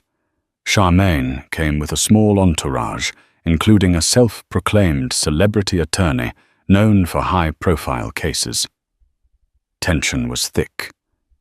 Jonathan Redwood set the tone. We're here to determine if Ms. Delgado is truly carrying Damien's child. If so, we'll discuss necessary arrangements and responsibilities. If not, we'll consider legal action for defamation and emotional distress. Charmaine, wearing a fitted designer dress that showed only a slight curvature at her stomach, crossed her legs confidently. "How dare you threaten me? I have every right to be here to claim what's mine." One of Damien's lawyers interjected. "We have a doctor on standby to conduct the appropriate blood tests and ultrasound. You agreed to this, Ms. Delgado." Charmaine hesitated. "I want my own doctor. Someone I trust." Jonathan Redwood shook his head. "We'll have an impartial physician, one neither side can manipulate. If you refuse, we'll assume you're lying." Charmaine's eyes flicked to Damien. "You'd do this to me." "Doubt my word." He sighed. "You've given me every reason to doubt you, Charmaine. I need proof." She glowered, but eventually relented with a shrug of feigned indifference. "Fine. Test me. But when it comes back positive, you'll regret questioning me." The group moved to a private office where a discreet physician waited. Under watchful eyes, Charmaine underwent a brief ultrasound and blood draw. The tension was palpable as they waited. Damien stood beside Elizabeth, glancing anxiously between her and Charmaine. Bella and Jonathan Redwood watched from the corner, arms folded in silent judgment. When the doctor completed the ultrasound, the screen showed a small embryo clearly visible, measuring about 9 weeks. Charmaine wasn't lying about being pregnant. The hush in the room deepened. A tear slipped down Elizabeth's cheek. Damien closed his eyes, exhaling a shaky breath. Charmaine sent them both a triumphant smile. "Told you." The group reconvened in the townhouse parlor. The doctor confirmed Ms. Delgado is indeed pregnant, approximately 9 weeks along. Further blood tests will confirm paternity, though Ms. Delgado states Mr. Blackwell is the father. Elizabeth felt her world tilt again. Damien swallowed, looking at Elizabeth with guilt. Charmaine smirked at them both, an air of victory radiating from her. Confronted with the undeniable reality of Charmaine's pregnancy, Elizabeth felt a crushing weight descend upon her. She excused herself from the tense meeting, stepping out into the townhouse garden. The gentle sound of a fountain trickled over the hush of thick hedges. She tried to steady her breathing, fighting tears. Damien found her there, carefully approaching. "Lizzie." His voice trembled with heartbreak and regret. "I'm so sorry." She turned eyes blazing with pain. "You've saddled me with a lifetime of sharing you with that woman and a child that's not mine. Do you realize how devastating this is?" He reached for her hand, voice thick with remorse. "All I can do is own my mistake. I don't want to lose you. Let me prove to you that I can be the husband and father you deserve." Elizabeth's tears flowed freely. The child in her womb kicked as though sensing her distress. "I don't want my baby to grow up in a broken home, but I refuse to be in a marriage with 3 people. He squeezed her hand gently. "I'll handle everything with Charmaine. We'll set up a trust for her child, ensure financial security. But my home is with you and our baby." She pulled away. "Words aren't enough anymore, Damien. Show me through your actions. If you think I'm going to live under the same roof with you while you juggle some arrangement with Charmaine, you're wrong. I'm staying here in Connecticut until I decide what's best for me and the baby." He nodded, tears glistening. "I understand." With that, they returned inside. Charmaine looked at them smugly. Jonathan Redwood gave her a cold stare. "We'll be in touch regarding legal arrangements. Until then, do not contact my daughter directly. Any communication goes through me or her attorneys. Charmaine flipped her hair. Damien, you know how to reach me if you need anything, especially with the child's appointments. Elizabeth's heart clenched. Without another word, she left, followed by Bella and her father. Damien lingered behind a silent desperation in his eyes. The lines were drawn. The story exploded in the media once Harriet McAllister got wind of Charmaine's confirmed pregnancy. The tabloids had a field day with headlines like "Millionaire's double-duty wife and mistress both pregnant." Late-night hosts made snide jokes. Online comments ranged from sympathy for Elizabeth to outright mockery of Damien's lack of fidelity.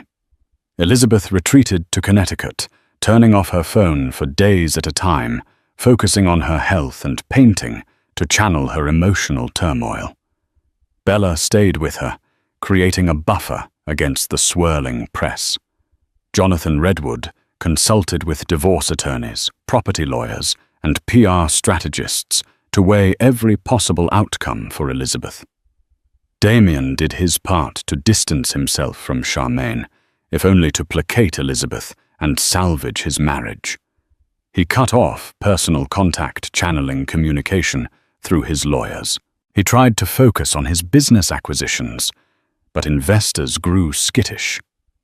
The scandal had tarnished his brand. He faced a crisis in Asia when a major partner threatened to pull out unless he resolved his domestic issues. Charmaine, for her part, attended a few public events, flaunting a small baby bump lapping up the media attention. She granted Harriet McAllister an exclusive interview, painting herself as the wronged woman who had accidentally fallen in love with a powerful man. She teased that she still believed Damien would choose her if Elizabeth walked away. Despite the bravado, she was beginning to fear the Redwood family's legal might. As Elizabeth neared her 8th month of pregnancy, her doctor worried about her elevated stress levels. She decided that for her baby's well-being, she needed clarity even if it was painful. She summoned Damien to Connecticut for a final decision. They sat in the sunroom, where the afternoon light filtered through tall windows. Elizabeth wore a simple linen dress, her large belly a testament to how close she was to giving birth. Damien, looking weary and older than his years, sat across from her. Bella remained nearby, silently supportive.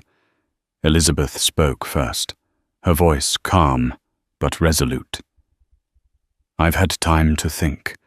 My father is willing to help me file for divorce the moment I decide it's over. But I don't want to make a choice I'll regret just because I'm angry." Damien listened intently, clasping his hands. She continued, "I love you. I want our child to have both parents.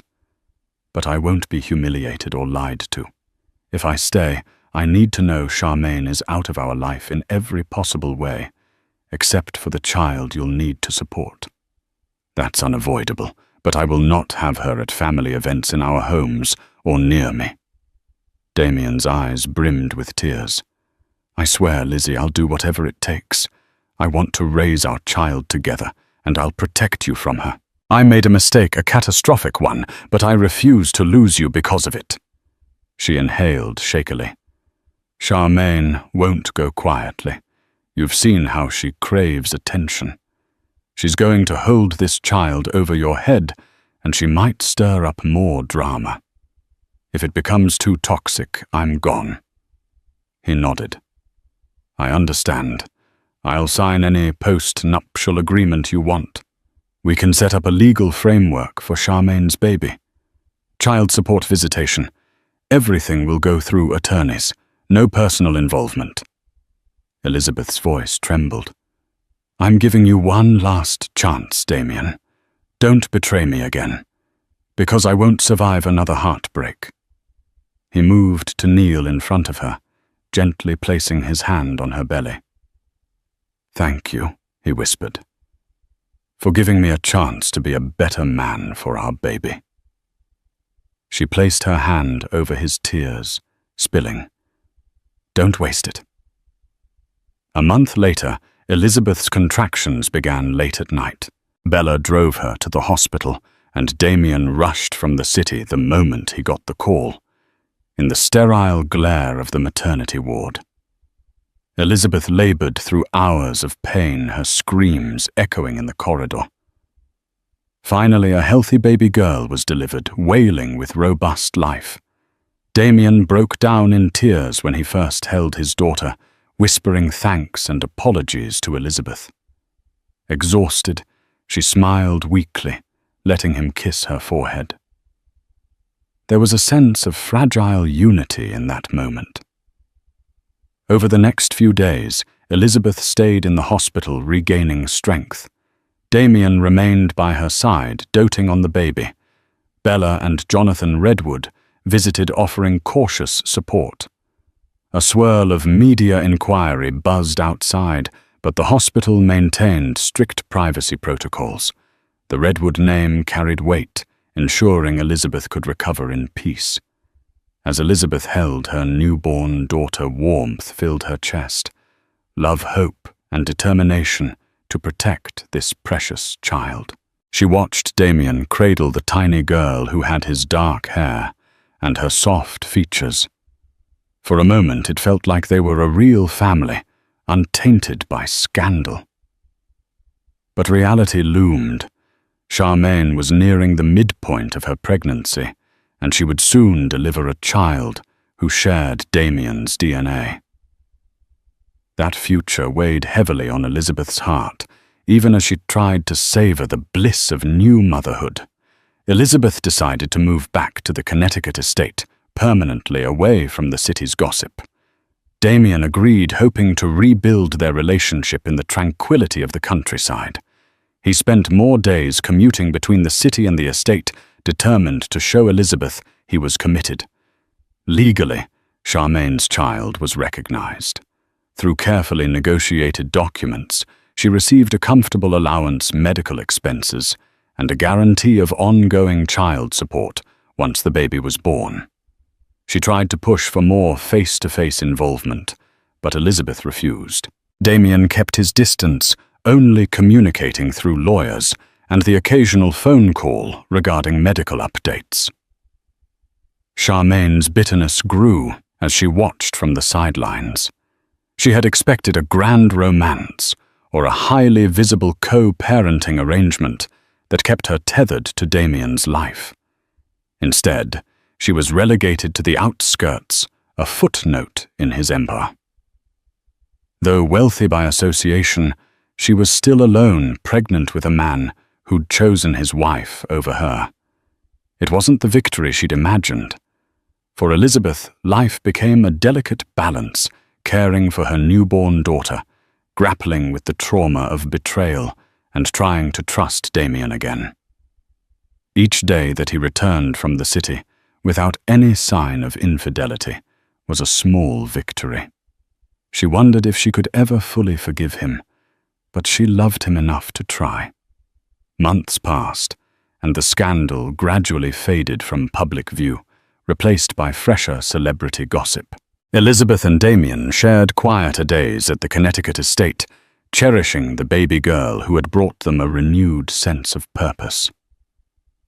Charmaine eventually gave birth to a healthy boy, then drifted into a more private life when headlines ceased to favor her story.